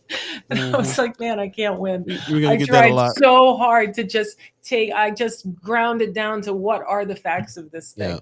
And how can this poor guy get out of prison for this crime he didn't commit, that the legal system knows he didn't commit and has known for 20 years that he didn't commit? How can we be this impotent that the system knows this kid is innocent and the real person confessed, I had to shoot this guy in self-defense, and this innocent person wasn't even there. He's home playing video games. What is wrong with our system that we can't help this guy get out of prison? Right. So, so anyway, highlighting that's not activism. That's just telling the truth. Right. But I sent it out to some other people. I'm like, hey, would you republish this? And I didn't get, well, I guess the reader did. The reader picked it up. They republished it. Yeah, we're gonna get that. We're definitely gonna get that a lot.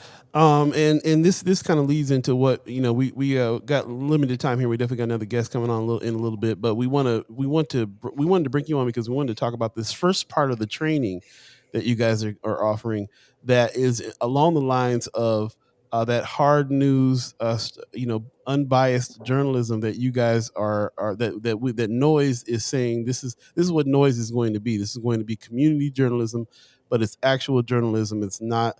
It'll be very clear when there's opinion pieces and so on and so forth. I think that what you guys are putting together now is training for actual journalism right now. Is that right? Mm-hmm. Yes. Yeah. Tell me about this training and what's coming up and how people can get involved. Okay, so if you could put the link in the chat, we have an application for the journalism training that we're going to be starting in July. So we have the schedule, and we have there's an article that you can find on Noise about what the classes are going to be. But there's also an application. And do you have that? I sent that to you by text. Do you have that application link? Yeah, it's a Google Doc. I'm trying to pull something right now. But, okay, so I'll just what the other thing people can do between now and when Paul finds that link is if you go on Noise and then you just scroll down at the very bottom, there's our social media feed, and there you go. And then that link is on our social media feed because we tweeted that out and we put it on Facebook. So most people are on Facebook, but if people aren't on Facebook, you can find it on noiseomaha.com. Just scroll all the way to the bottom, and then you'll find the link to that Google Doc. And just fill it out, and then we'll see, how many applications we get for the first round of classes. Okay, so tell us about July. So tell us about the classes. Tell us about what this is for. I'm not teaching the classes, and I don't have it memorized. Oh, okay. Sorry. So it's in that article that we wrote about, launching the journalism project. We did include the syllabus in the article, but it's just basically reporting, open records requests and how to write and how to do research and stuff like that. So you guys are really concentrating on the writing part more than anything else right now on that, though. Yeah, not just writing, but the research part of it, what is journalism and ethics. You definitely want to make sure people understand journalistic ethics. Mm-hmm. Yeah, that's the tough one right there too, for sure. Giving them the actual tools. But first, before they get the tools, they got to know that they have the voice. So definitely, everyone, let's make some noise, y'all. And do I have time to plug another article? Sure, yeah. Please. Okay, so Noise has been running a series, republishing a series that has been done by the Missouri Independent and the NPR newsroom, Midwest newsroom, and it's about lead and how our children in Missouri, Iowa, Kansas, and Nebraska still have high levels of lead in their blood. And so we've been republishing the series that they wrote, but a couple of years I wrote a profile of someone from Omaha named Ronald Johnson, who was a childhood victim of lead poisoning, and it's affected his entire life. And I wrote this profile for the Sierra Club, but it was right at the beginning of the pandemic, and then they were never able to run the profile, whatever they were doing. That just got suspended. And so I had this wonderful profile of this guy out there, and we never ran it for the Sierra Club. So since we were doing this lead poisoning series, I was like, I'm going to do the profile of Ronald Johnson, so it'll finally get out there on the web and people can learn his story. So I highly encourage people to go on there and read about Ronald Johnson. And 10 years ago, when they were trying to get OPPD to admit that the coal plant was dangerous and that, it's a pollutant and it's killing people and making people sick. The Sierra Club had a Beyond Coal campaign. Ron Johnson was involved in the Beyond Coal campaign. And so a lot of that article is about, how good it made him feel to get involved in something that was, to try to make the environment in Omaha safer for folks in North Omaha. Yeah, you told us a little bit about him last time you came down. You said that he had suffered all kinds of health problems and stuff all his life, and I was very interested in checking out his profile as well, because he's doing a lot of things now, and it's really interesting to see how people live through things and then get to the other side and then battle. And to have a good attitude, to have life throw so much at you, and then still to say, life didn't give me time to feel sorry for myself. Interesting. It's hard, because not everyone can do that. Some people are like, no, my life's hard. And I do feel sorry for myself, so. Yeah, it's quite the quote. And I was kind of looking through that article. I definitely urge people to go and check it out. Even have an appearance from Brother Sharif Lawaru. I searched because he mentioned Channel 7, that he was on Channel 7 back in those days. And I searched and searched and searched. It probably took me an hour to find that clip from Kate. I watched it. I'm like, oh my God, there he is. Doing the research, doing the work. But yes, definitely looking forward to that article. I actually worked with the Lead Coalition when I was in school. We would travel doing skits and plays, kind of explaining the dangers of lead in soil to children. And yeah, it's definitely still an issue. So, Buddy, did you go to school here in Omaha? Yes, I attended Omaha North and King Science. I think I was part of the Lead Coalition while I was at King Science. And what about your journalism degree? Where'd you go? Florida A&M University. Oh wow! And you live in Atlanta now, right? Yep. And aside from First Sky, are you a journalist? I do freelance. here and there. Yes. Mm-hmm. She's trying to get you to write, man. Yeah, I know. I can see the look in her face. I can see. You can see the glint in my eye. I could give you an assignment. Well, I was kind of that was a question I had about this. For people who are interested in, maybe even if they haven't gone through the training program, but they're still interested in submitting something. Do you take pitches? Do you assign pitches? Yes. No, I'd rather take pitches than assign pitches. Like I tried to chase somebody down to write about Shakespeare on the Green for me, and I kind of thought he was going to write, and then he just doesn't return my texts or my calls, and I'm like, if you're going to not do it, that's fine. Don't ghost me. At least let me know. At least let me know. No, I don't want to do it. But yes, we take pitches. We love pitches. Okay.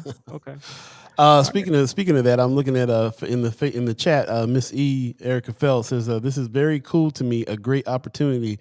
You hear that? You hear that, Keaton? You might be able to get Miss E to write for you. So, as a matter of fact, she could be like the young child care correspondent. Yes, because she got lots of stories. So I'm gonna put it out there, Miss E.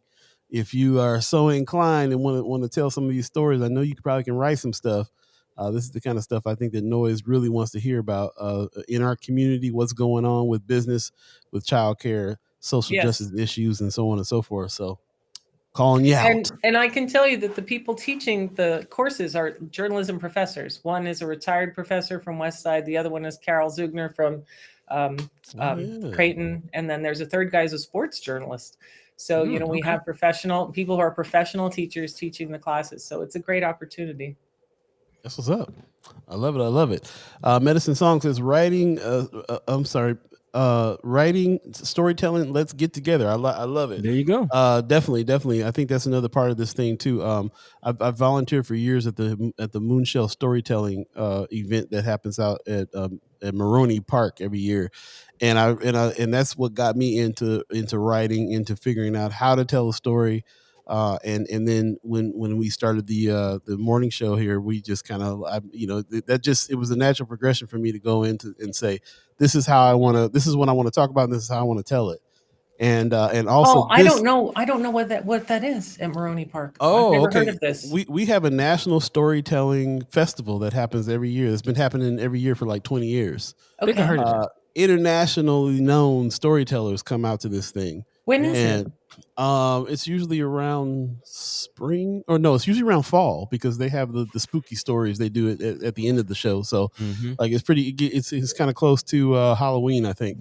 But I just talked to a couple people this year, the people that run it this year, about incorporating something at the Benson Theater with them and to do some kind of cross promotion thing. But they have been talking to me for years about maybe taking it over and making it a bigger thing, adding poetry, adding some things to it. Where is it? It's usually held at Maroney State Park every year. That's the one on the Platte? On the river. Yeah.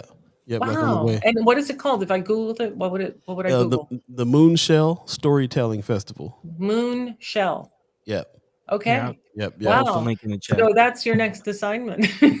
Okay. After we finish the Michelle profile. Look, I've shot about that for me. I've even shot it a few times. I got video footage of I can probably even do a video story on this. I spent some years volunteering over there for it, and it really is enhanced. Like I've got to see some really, really legendary storytellers, and just getting your mind blown about just somebody on stage telling the story is powerful, super powerful. So incorporating that in journalism, very interesting stuff. So definitely check it out. What's this? Nebraska Story Arts. Yeah, that's the link for the Moonshell Storytelling Festival. Oh, is it? Okay. Yep, it's the last one was September 11, 2021. So, and what's the date for the one coming up? They don't have that posted. I don't see. They don't have it yet. Usually in September. It's usually around that time. It says details coming soon this fall. Spooky stories to your Halloween fun agenda. So they have not released the details, but it is coming up this year. It looks like Paul said, the October fall time. Yep. We're gonna have to get going. Okay. We got another special guest in the house, but thank you so much for coming in. You bet. I really Anytime. appreciate it. Anytime. Your writing and your help and the things that you're doing for Noise is so interesting and powerful and important. And I'm just really glad that you're part of this project. You bring a weight to the project that was really needed as far as that's concerned. I hope that we can help you build out the journalists for Noise. Yes. Well, thanks so much. Always a pleasure to come on. Nice. Right on. You. Okay. Yeah, have a good one. We'll see you later. Okay, we'll take a quick break here. We just got to move a few things around and get some things going here. So stay tuned. Once again, you're listening to First Sky Omaha Radio. First Sky Omaha in the morning. Paul B, Buddi3 Da Gawd, Star Trek Rich in the house. Stay tuned. Don't go nowhere.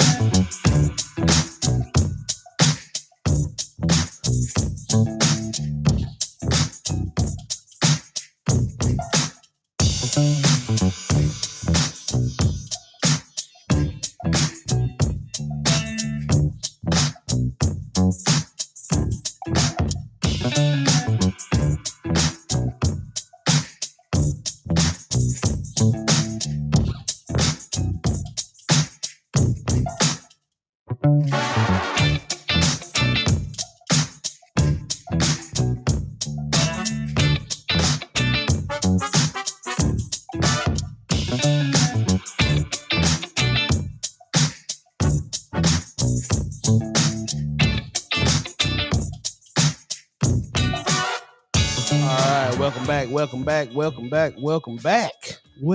back. Hey. Listening to First Sky Omaha Radio. First Sky Omaha in the morning. Paul B, Buddi3 Da Gawd, Star Trek Rich, and all of you, the chat chimers, really appreciate everybody that's here. Star Trek Rich is the man holding it down in the back and behind the scenes here at Weberized Studios. You know what else he does? He also provides us what we call the Starfleet Daily Meditation. Buddy likes to call Trekkie Words of Wisdom. Yeah, Today, man. it's from the man himself, the originator, the writer, the creator of Star Trek, Gene Roddenberry. It's impossible to fear diversity and to enter the future at the same time. Ooh. Come on, Gene. I like that one. Come on, Gene. It's impossible to fear diversity and enter the future at the same time. Dang. That's a heavy one. It is impossible to fear diversity and to enter the future at the same time. Come on, Gene. Hey, louder for the people in the back. Gene Roddenberry. hit the hard one again. That's what's up. You got to roll the R's when you're feeling fancy. Man, you got to feel fancy when you're talking like that. That's big facts right there. Man. Good morning from Zane. What's up, Zane? How you doing, buddy? Good morning, dude. You. Thanks for getting on up and hanging with us. Medicine Song says, "Thank you, gentlemen, for you and all you do. Thank you. Couldn't do this without you. Could not do this without y'all. So thank you so much for joining us. Let's see here. I love when you drop in. I'm just reading the stuff here. Marianne Williams says, great quote.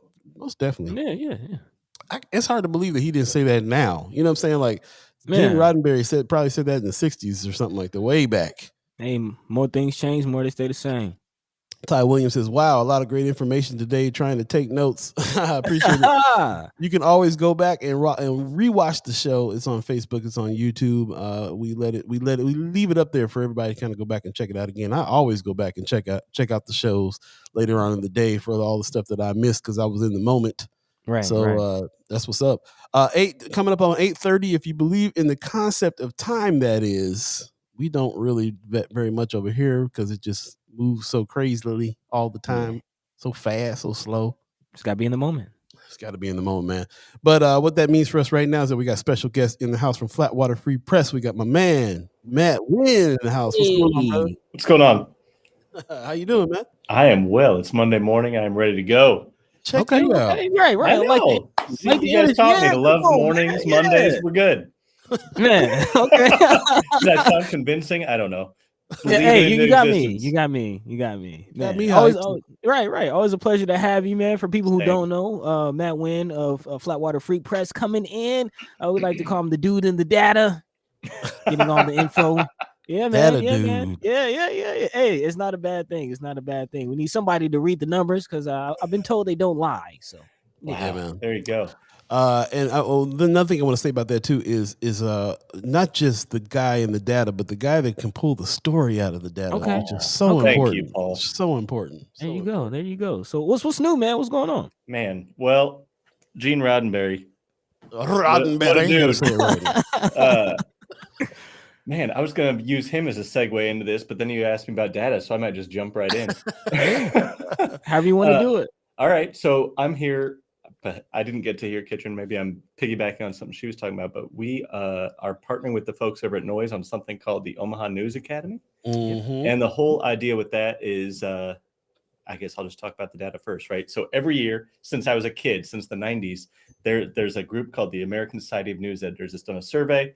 Hey, every newsroom in America, tell us how many non-white reporters you have, basically. How many men, how many women, how many white, black, so on and so forth. And that survey's been going on for 25 years or something like that. In Nebraska last year, only 2 newsrooms responded. The most diverse newsroom in the entire state had a non-white population less than 2%. Wow. So that's not good. Wow. And I think we all know why, right? That leads to missed stories. It leads to missed angles. It leads to stories that don't get told or get told poorly. It leads to First Sky Omaha because we were at least the First Sky Omaha. So there's some good parts about that. You know, you guys got to fill out that survey. But part of the catch-22 we find ourselves in is like a lot of newsrooms have tried to diversify their ranks. A lot of made serious efforts, and they just fall flat for one reason or another. It's not really worth it getting into all the reasons because there's too many. We'd be here all morning. But it's something's got to give. We can't just keep throwing up our hands and saying, oh, this is unsolvable. Sorry. So with Noise, we've decided to do something that we think will be part of perhaps fixing this problem in Nebraska. The News Academy is going to be offered next month, July 5th through the 19th. It's Tuesdays and Thursdays from 6 to 8 p.m. And the idea is really to teach people the basic building blocks. I just bumped the table. How about that? The basic building blocks of journalism, how to report, how to identify a story, what makes a story, what are the news elements, what is the shape a story takes, ethics. It's going to cover a lot of ground real fast. We've got some amazing people that are going to be teaching this class. Carol Zugner, a longtime journalism professor over at Creighton. Rod Howe, who actually taught high school journalism when I was in high school back at Westside. I went to Central, he went to Westside, but we've made up and, we're friends now. He's going to be leading as well. And John Nyatawa, who is he used to cover the Huskers for the World Herald, longtime sports reporter, kind of knows the basics, knows how this stuff works. Between those three, 8 to 10 students, we're still trying to figure out how many we can shove in the class, are going to get really toes in, feet in, all the way up to their head in journalism and what makes this stuff work. Nice. And the idea is once they get through this course, 6 classes over the course of 3 weeks, that last day, perhaps sometime in there, we're going to do a mixer with ourselves, with the Reader, with El Perico, with Telemundo, with some other things. The idea being, look, these guys are now, we can talk to them about freelancing, doing some stories for us, hiring. I mean, who knows? Sky's the limit, right? The point is to make those intros, give them a base to work from. So that's it. I only needed a minute this morning. How about that? Hey, elevator pitch. I like it. Short and sweet. Short and sweet. What role is specifically is Flatwater playing in this? Are you? Yeah. What role are you playing? Yeah, I mean, we're shaping it, right? So I tracked down Carol and Rod and John. We're working with them on the curriculum. Really, what does that mean? Very little, because they're really good. Mm-hmm. They know how to do this stuff. But I can stand there and go, sure, looks good to me. Telling other people about it, doing this sort of thing. Our role is minimal, right? We're recruiting, paying the teachers. We put up a little form on our website to apply for this thing. I guess we're doing that too. You guys should check it out, flatwaterfreepress.org. Resources up there at the top, and you'll see Omaha News Academy on the list. It's real easy to apply. Yeah. And then just whatever support is needed along the way. I guess I can't really answer it yet because I don't know. Okay. Tell me, what is there? What's the criteria for a person that wants to go in and be one of these students? Yeah, you have to be over 18 because I'm not dealing with parental permission slips and all that jazz, right? That's it. If you are 18 or if you're 65 or if you're, whatever, you're qualified. You also have to be able to commit to going to this, right? We can't have anybody say like, oh, I can't make it this week or this week or this week. Well, there's only 6 classes. We really need you there for all of them. Right. Call it done by the end. If you can say yes to both those things, apply. We'd love to have you. And how much does it cost? $0. Free. That's what we're bringing to the table. I guess we're paying the teachers. We're making it costless. We are looking for sponsors. Of course. Yeah. Yeah, everybody looks for sponsors all the time, right? Can't do this. We're nonprofits. We're not charities. It's different. Right. Hey, let them know. But this first volley, I mean, the idea is we're going to do this once. We're going to see how it goes. We're going to learn from it. We're going to iterate, and we're going to do another one in a couple months. If it works, if it's worthwhile, if everybody gets some benefit out of it. Mm-hmm. Okay, so it's kind of a pilot, if you will. Yeah, everything is a pilot that we do, right? We do a story. Did that work? Oh, let's not do that again. That's fair. That's a fair way to look at it. Just keep working until something sticks. Okay, I'm definitely interested. This is something that we kind of been talking about all day. We opened up with noise in the documentaries program. And yeah. So it's been an ongoing theme all day, which I enjoy, and obviously there's a lot of opportunities. For people to join. I'm kind of curious. So, what are some of the hurdles that you guys are facing as far as recruiting these students? I mean, we've only been recruiting them for since Friday, so I'm not facing any hurdles so far. We're over, right? We're gonna have to select and get down to a cohort that can actually take the class, right? We're gonna have to not allow some people in. Oh, wow. But we want to keep it going. The point is, this is a trial run, right? We want this to be as good as it can be. We want the students with the best possible chance to be part of documenters, for example. So the more people that apply, the better it's going to be. Facebook user says, I'm going to keep asking this question. Probably Vaughn Chapman. Is the Omaha Star a part of this program or any of the new journalism programs being offered? Good question. We've talked with them. They've Terry has been someone that I talked with on the phone a couple times. I've yet to meet her in person. But aside from just being a consultant, not too much. We'd love them to. I think there's a lot of synergies. I hate that I just said that word. I will do my penance later, I promise. But I think there's some synergies that could be gained from that. From our perspective, we try. I mean, as you guys know, data dork, coder guy, right? I view our journalism as kind of open source journalism. We do a story, we give it to everybody. I don't care who runs it. I think it works for everybody. If they want to tweak it, if they want to do their things, that's fine. And the Star is certainly in that bucket. So, yeah. And the Mildred Brown study. What's the name of that, buddy? Mildred Brown Study Center. Yeah. Yeah. Mildred Brown. You know what I'm talking about. Yeah. Everybody knows Mildred. So that academy was supposed to be for young journalists as well, and so we always keep that in the back of our mind too. Like maybe they have something going over there that we can mix and match all people and stuff like that. So anyway, just I'm glad he asked that question. We want to we respect the Omaha Star. Definitely want to keep them involved, and they are also in the same boat we are. They also need journalists as well. Yeah, everybody who's doing this work needs journalists. I'm finding out even Omaha World Herald and other places now. Look, everybody needs journalists now. It's all the way around. That's the idea. And we can keep recruiting. I mean, look, we hired 2 journalists not from Nebraska. They never set foot in Nebraska before. that's fine. That works. That's one way to do it. But we also have to acknowledge that we've got journalistic firepower. We've got smart people. We run into them every day, right? We have this here.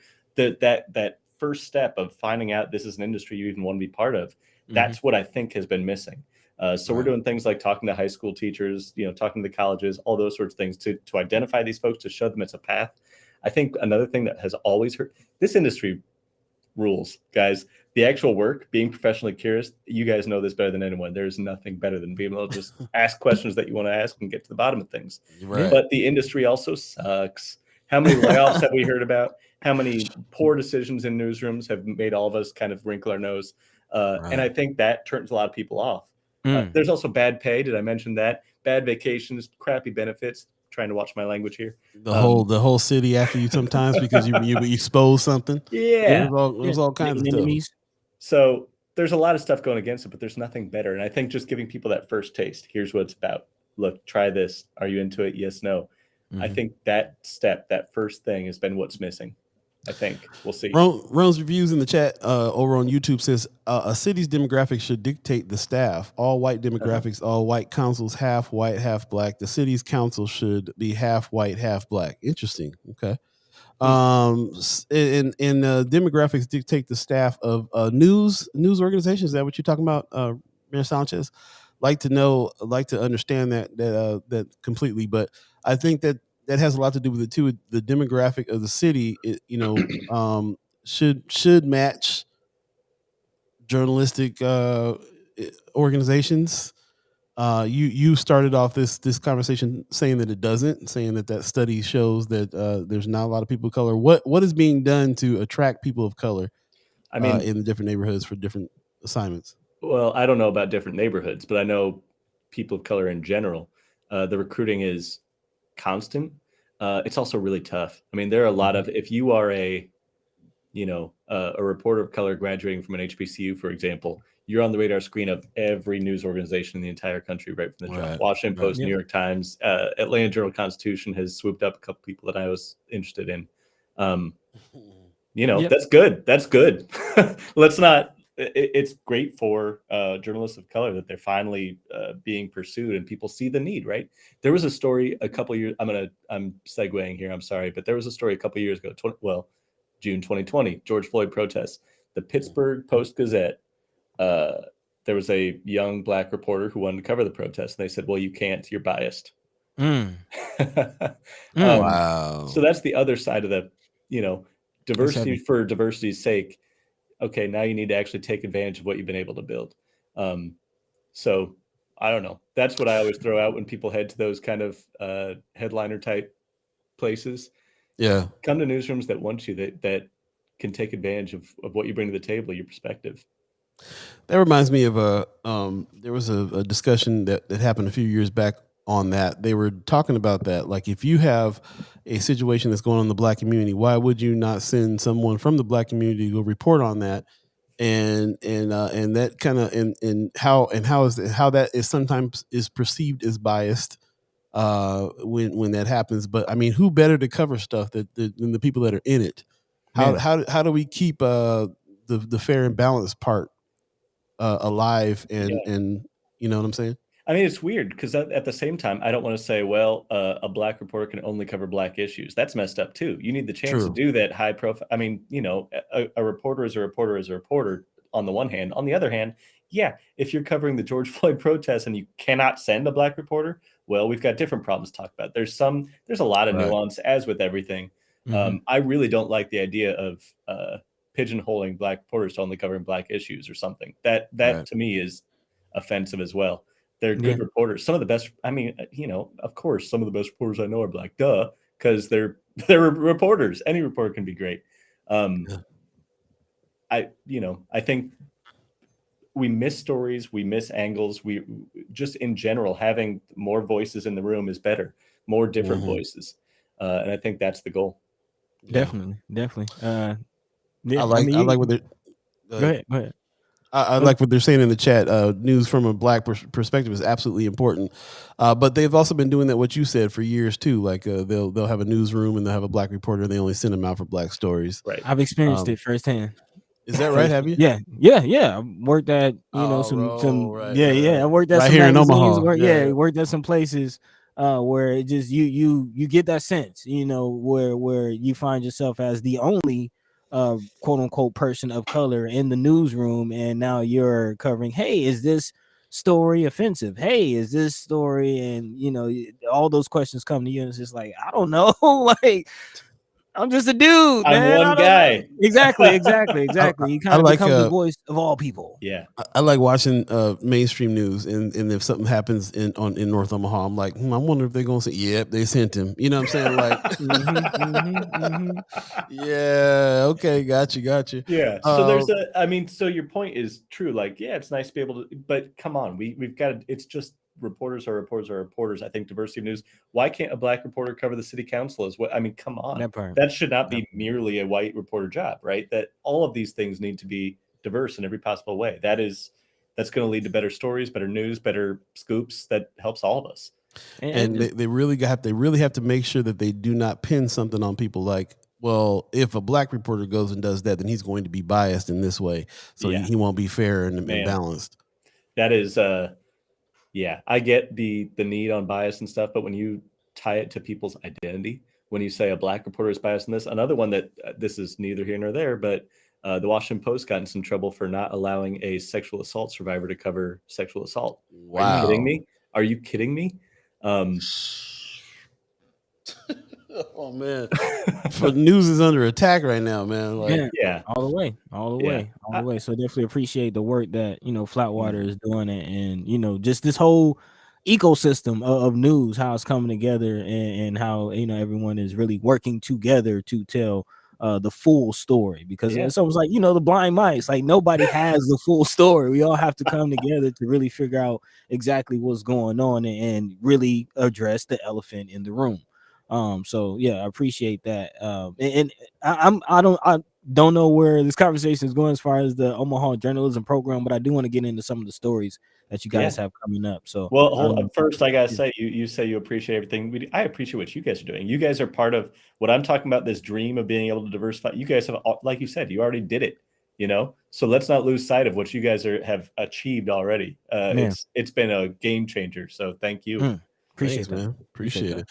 Give us a lightning round on what you got working on right now. We got to get to the haps in a minute. Yeah, we got a couple stories coming up. I can't really talk too much about any of them. How about that? Okay. We got some. Actually, that's not true. We've got a story coming on. It's a feature on a woman with long COVID, because I think that's something that's been, lost in this. We're all kind of. I mean, look, I'm here. No one's wearing a mask. It's fine.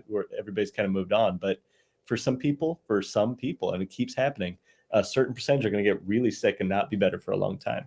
I haven't yet read the story of what this woman's wrestling with exactly, but I have a friend, for example, who hasn't been able to smell for 2 years now. Wow. Are you kidding me? And this woman is in bad shape, right? She can't work, that sort of thing. So it's great. Jeez. I like that I can look at you guys and we can go get a drink and those sorts of things, but there's still risk out there. Well, I still got my mask in my pocket, bro. If we go get that drink and there's too many people in the room, I'm gonna slap it on so fast. Man, it's part of the fit 9 days, and I think it's Miss E who's also explained some things that someone close to her is dealing with as far as just the fallout from COVID. So I'm really looking forward to that article, because you don't really hear too much of like long COVID and the real long-term effects from that. I think athletes have alluded to it too, but you don't hear too much. So looking forward to it. And the funny thing about athletes is all the talk is about, if you've got risk factors, but you know what? Those athletes are in pretty good shape and they just experience it. They're just more in tune with their physique, right? Certainly than me. Right. Yeah, it's something. We had a story last week that if you haven't read it, you should check it out. I really liked it. It was about a vote on the up in Winnebago, the Native reservation, about gay marriage. And at first they struck it down. They said, we're not going to do gay marriage. And so there was a protest, there was action, there was education. And over the course of a couple of weeks, city council held that vote again, or whatever. I'm sorry, not city council. The council held that vote again and went the other way. So for me, I get real cynical about politics and the impact that folks can have. But that really, it demonstrated in a real way. It's a good story. I definitely got to check that out. I wouldn't have expected that they would have struck that down. Being with the whole two-spirit thing and everything that goes on, like, why would they strike? Interesting. I'll definitely take a look at that one. It's a good story. Right on, man. How Marianne Williams says, thanks, Matt and Flatwater, for helping to bring back honest journalism. Appreciate that comment. That's how we feel about you too. So really appreciate you coming on today. And this is the last show this is the last Monday of this season for us. We're taking a break Wednesday, and so we won't be back until mid-July. Okay. So everything else that we're going to be doing is going to be through the Friends of First Sky Omaha group page. So we'll keep on reposting your stories and partnering up with you guys on stuff, and we'll reconvene then. So thanks for enjoy it, guys. You deserve it. Yeah, thank you. Appreciate it. Right on. Peace. Have a good one. Later. There you go, Matt Wynn, Flatwater Free Press, man, doing the good work. Two-Spirit is not a part of all or even most nations. Okay, E. Appreciate that information. Yeah. I'm learning all the time. Put it out there. This is the beauty of this show. We can put stuff out there and not be afraid to get corrected. I want to know. We want to know too. We trying to learn too. It is 8:50 right now. 8:50 right now. If you believe in the concept of time. And thanks for joining us. We are coming toward the ends here, and we're going to go ahead and jump into the haps.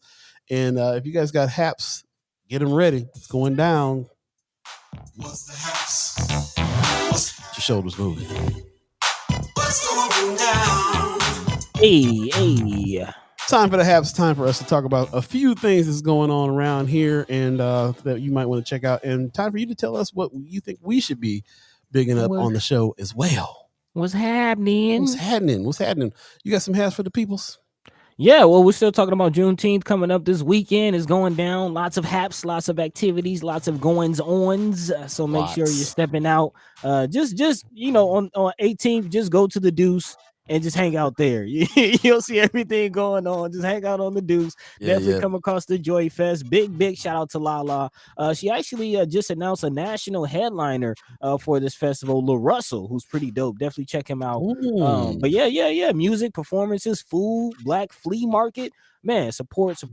Big shout out to Juneteenth Joy Fest. Of course, the parade will be that day. Shout out to Miss Willie Williams for hanging out with us on Friday, letting the people know that they will be returning to the Deuce Foe. Willie Williams is a storyteller. I love what she tells us about stuff. Man, all the way. So again, make sure you're checking out the parade. Also, big shout out to Brother Calvin Williams for stopping through on Friday as well, telling us about the Freedom Fest that's going on. Again, there will be the concert ending the day with Raheem Devon, Tink, Cut Close, Beats and Cheats karaoke. So get your karaoke ready. But also don't forget that this is an all-day event. So before the concert, there will be free vendors. There will be all types of activities. Actually, there's going to be a vaccination station for anyone interested in getting vaccinated for COVID-19. There will be book bag and gift giveaways, all types of things for the family, all kinds of fun. So after chilling out on the Deuce and seeing that parade, you can definitely go check that out. For sure. Also, while we're at it, speaking of books, Walter Brooks is going to do a book discussion. This is going to be live via Zoom and on Facebook. So definitely check that out. Go to moreomaha.org. He has a new book called Trust No Shadows After Dark, African American Genocide in the United States of America. For those of you that know Brother Brooks from Omaha, he's been teaching in Omaha for a long time. He's moved away now, but he's finished his memoir, and this is it. Walter Vincent Brooks is going to do a little bit of talk about this book. So definitely check that out. That's happening June 14th, tomorrow, 2022, 7 p.m. So definitely check that out. Go to moreomaha.org and sign up today. We'll put this flyer over on Friends of First Sky Omaha. Appreciate that. Also, go ahead. Just real quick, speaking of storytellers, man, Brother Brooks got some stories for you. Brother Brooks has some. I'm talking about Vietnam stories that you'll never hear.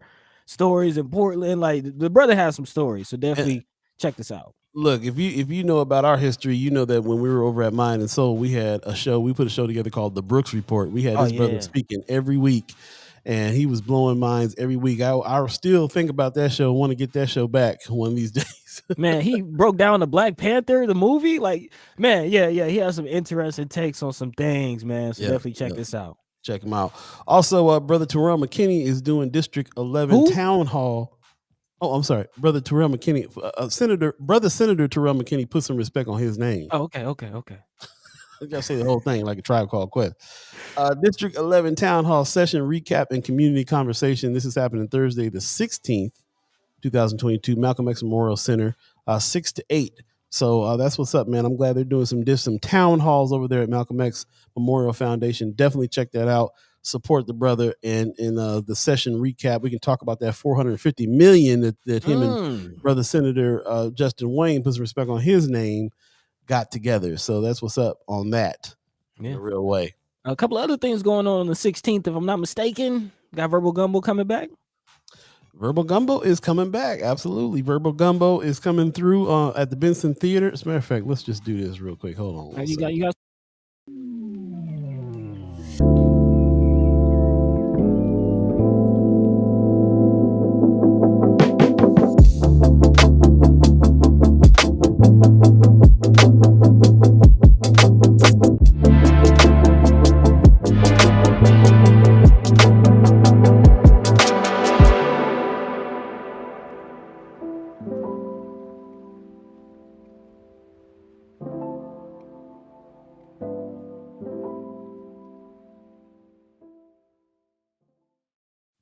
And that's what's happening. That's what's going down, man. With Love, Felicia's gonna be back in town. I wasn't ready.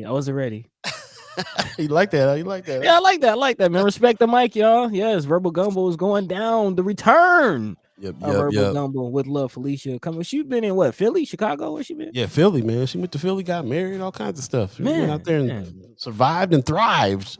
So, yeah, I'm glad that she's coming back in town, man. It's gonna be her and Michelle Trosclair doing the thing like they used to back in the old days at the House of Loom. It's going down, man, for real. Yeah, don't cheat yourself. Treat yourself. Definitely show. Yeah. Who's that said they Verbal Gumbo this Thursday? I'll likely tip in for a bit. If you see me, please say hello. My glasses are garbage. Okay, that must be. Is that Miss E?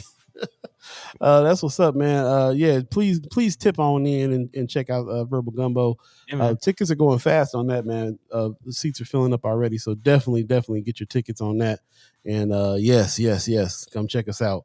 Also, I gotta do a shout out to our partners over there at House of Afro Capes and Curls. Steampunk Tea Party is happening June 18th. And when we talk about just go down to the Deuce on the 18th, just go down to the Deuce on the 18th, bro. So right there at Love's Jazz, Noma 2510 North 24th Street from 3 to 7. You'll see a bunch of people walking around in costume. And, right next door at the Fabric Lab, there's going to be stuff going on. And then all through the block is going to be happening all day long right there, June 18th. Definitely check them out. And I talked to Jade about what steampunk is all about. She said, well, you got a button down? Yeah. You got some suspenders? Yeah. We'll get you a top hat and some goggles, and that's your costume. Come on through. I was like, okay, we'll get down. We'll see what's happening. They have a string quartet playing, and I found out. So they got a lot of stuff going on here at this thing. House of Afro Capes and Curls, Steampunk Tea Party happening June 18th, 3 to 7 over there. Mama calling Love's Jazz. I'm going to call them Love's Jazz. I'm going to call them Love's Jazz. That's what it is. So, yeah, man, just go down the Deuce. It's going down. Brooks says, I hope they have a Star Trek theme one day. Yeah, we've been talking about it. That'd be dope. As a matter of fact, the other thing we've been talking about is The Wiz at the Benson Theater. First Sky Omaha and House of Afro Capes and Curls is going to be doing The Wiz, Rocky Horror Picture Style, dressing up, singing the songs. It's going down. Stay tuned for the date. It's going down. Trust me on that one. Yeah, sounds like a good time. Sounds like sounds like a funky good time. Also, the Poor People's Mass Poor People's and Low Wage Workers Assembly is also happening. This is online. poorpeoplescampaign.org. It's also happening on June 18th. Moral March on Washington. So you might want to check in there on the poorpeoplescampaign.org and lend your support and see what they're talking about over there as well. That same day, the 18th, is going down. And for those of you who don't know, the Poor People's Campaign was started by Martin Luther King, brother Reverend Dr. Martin Luther King Jr. Put some respect on his name. Please do. Yes. And this is the campaign he was starting before he passed. Man, probably the thing that got him killed. Hey, you said it, man. I was definitely gonna say that. Once it moved from just the black people, quote unquote, to all people. Once it got from racism to classism, became a different thorn in the side. Yep. Unfortunately, we're coming up on 1 more minute. Let's see what else we got here going on. Don't forget about the farmers market that's going on every Saturday, every Sunday. Yeah. Saturday they have it down in Old Market, and Sunday they have it usually over at Exarban. Last Sunday it was over at the Baxter. I heard. So Okay. sometimes they go back and forth from the Baxter to Exarban apparently, but Same definitely. area. Yeah, definitely check it out, man. Get your fresh fruits and veggies, and eat right. Help the farmers out. Help yourself out. All that good stuff. It's Also, needed. remember, if you're on SNAP, you go down to the farmers market, you get double benefits. Your SNAP benefits does apply to the farmers market, man. Come on, man. It's a sweet deal. Get you some fresh produce, support local growers, and eat good. That's right. That's right. Brother Muhammad is saying murdered. He's saying make sure that we say that right. Brother Dr. Martin Luther King Jr. put some respect on his name, was murdered.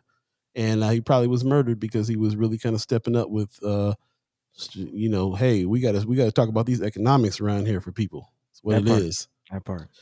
So thank you very much. I really appreciate everybody who's chimed in today. Slide some oil to me. Yeah, we're gonna do it big with the Wiz for sure. If you go to the customer service tent, they will double your SNAP for produce. There you go. So that's how you get it. That's how you get it going, man. We're gonna hit it hard this weekend for sure. So yeah, I appreciate everybody's information. Thank you for that information very much. So didn't really I forgot all about it. So I'm glad you guys remembered and could get that information out for sure. Brother Muhammad says staple good coming late June. Look for posting on First Sky. Sounds good to me. Okay. Staple goods, man. It's time to load up. As a matter of fact, Pops let me know that too. He was like, "Look, man, let's start collecting these dry goods because you just do not know what's going on with the food situation here. You don't know what's going on with the economy. Gas up at $5.01, highest it's ever been in the country right now, and things are looking ugly. So." We got to make some moves, so do a little self-preservation. So definitely look for Brother Muhammad's staple goods coming, and we'll definitely be loading up on some dry goods and stuff like that for our pantries, man, for our future as much as we can. Man, 50-pound bags of rice, beans. Yep. There you go. Miss E says, thank you so much for putting pep in my Monday morning. Everybody drink water, check your breasts, and keep your space. Ain't no joke, bro. I know 3 or 4 women who's got breast cancer, and I'm one man. Everybody check your breasts, bro. I know some men who come down with prostate cancer close to my family as well. So, hey, man, check your prostates as well. Get tested. Make sure your health is wealth, y'all. Make sure it's on top. Also, it's going to be 103 out there. So, speaking of health is wealth, check up on your peoples, man. Check up on your elderly. Check up on your beasts of the field. Make sure they got water, all that good stuff. Y'all take it easy and catch us on Wednesday. Yep. With that said, we're going to go ahead and get out of here, buddy. I appreciate you coming on through, and appreciate the fam who likes to keep it quiet upstairs so Daddy can do his thing in the basement. Again, our last show for the season is going to be Wednesday, so tune in there. We're going to try to get Michelle Troscler on, be politicking with P and all that good stuff. So, stay tuned for that. And let's go ahead and get out of here. Pop says, phenomenal show, or awesome show. Great guest, phenomenal chat chimer comments. I love this joint. Thanks, guys. Appreciate that. Man, Brooks said, great show as usual. Brother Muhammad is giving us it's serious famine coming. It's looking bad. Chelsea says, thank you. Happy Monday. Appreciate you very much. And Brooks says, it feels like it's going to get bad. So let's all talk about it and make some moves and try to make sure that we take care of each other for sure. Man, there you go. Want to give thanks to the Maha Tribe elders for allowing us to be on this land and speak while we're here. Shout out to our elders for allowing us to speak before them. Thank you very much, our elders. Appreciate you. Shout out to Star Trek Rich for holding things down here, especially on the day when we got guests in-house. It's a lot of moving parts and a lot of moving and shaking. So shout out to him and Weberize Studios. Go to weberize.com if you have podcast ideas, because they get down on that. They can record them here in their beautiful studios.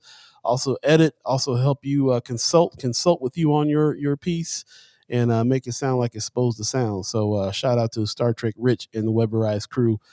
Thank you very much. Shout out to you, the chat chimers, everybody who has so much great information to put in today. Thank you so much for that. Really, really appreciate you.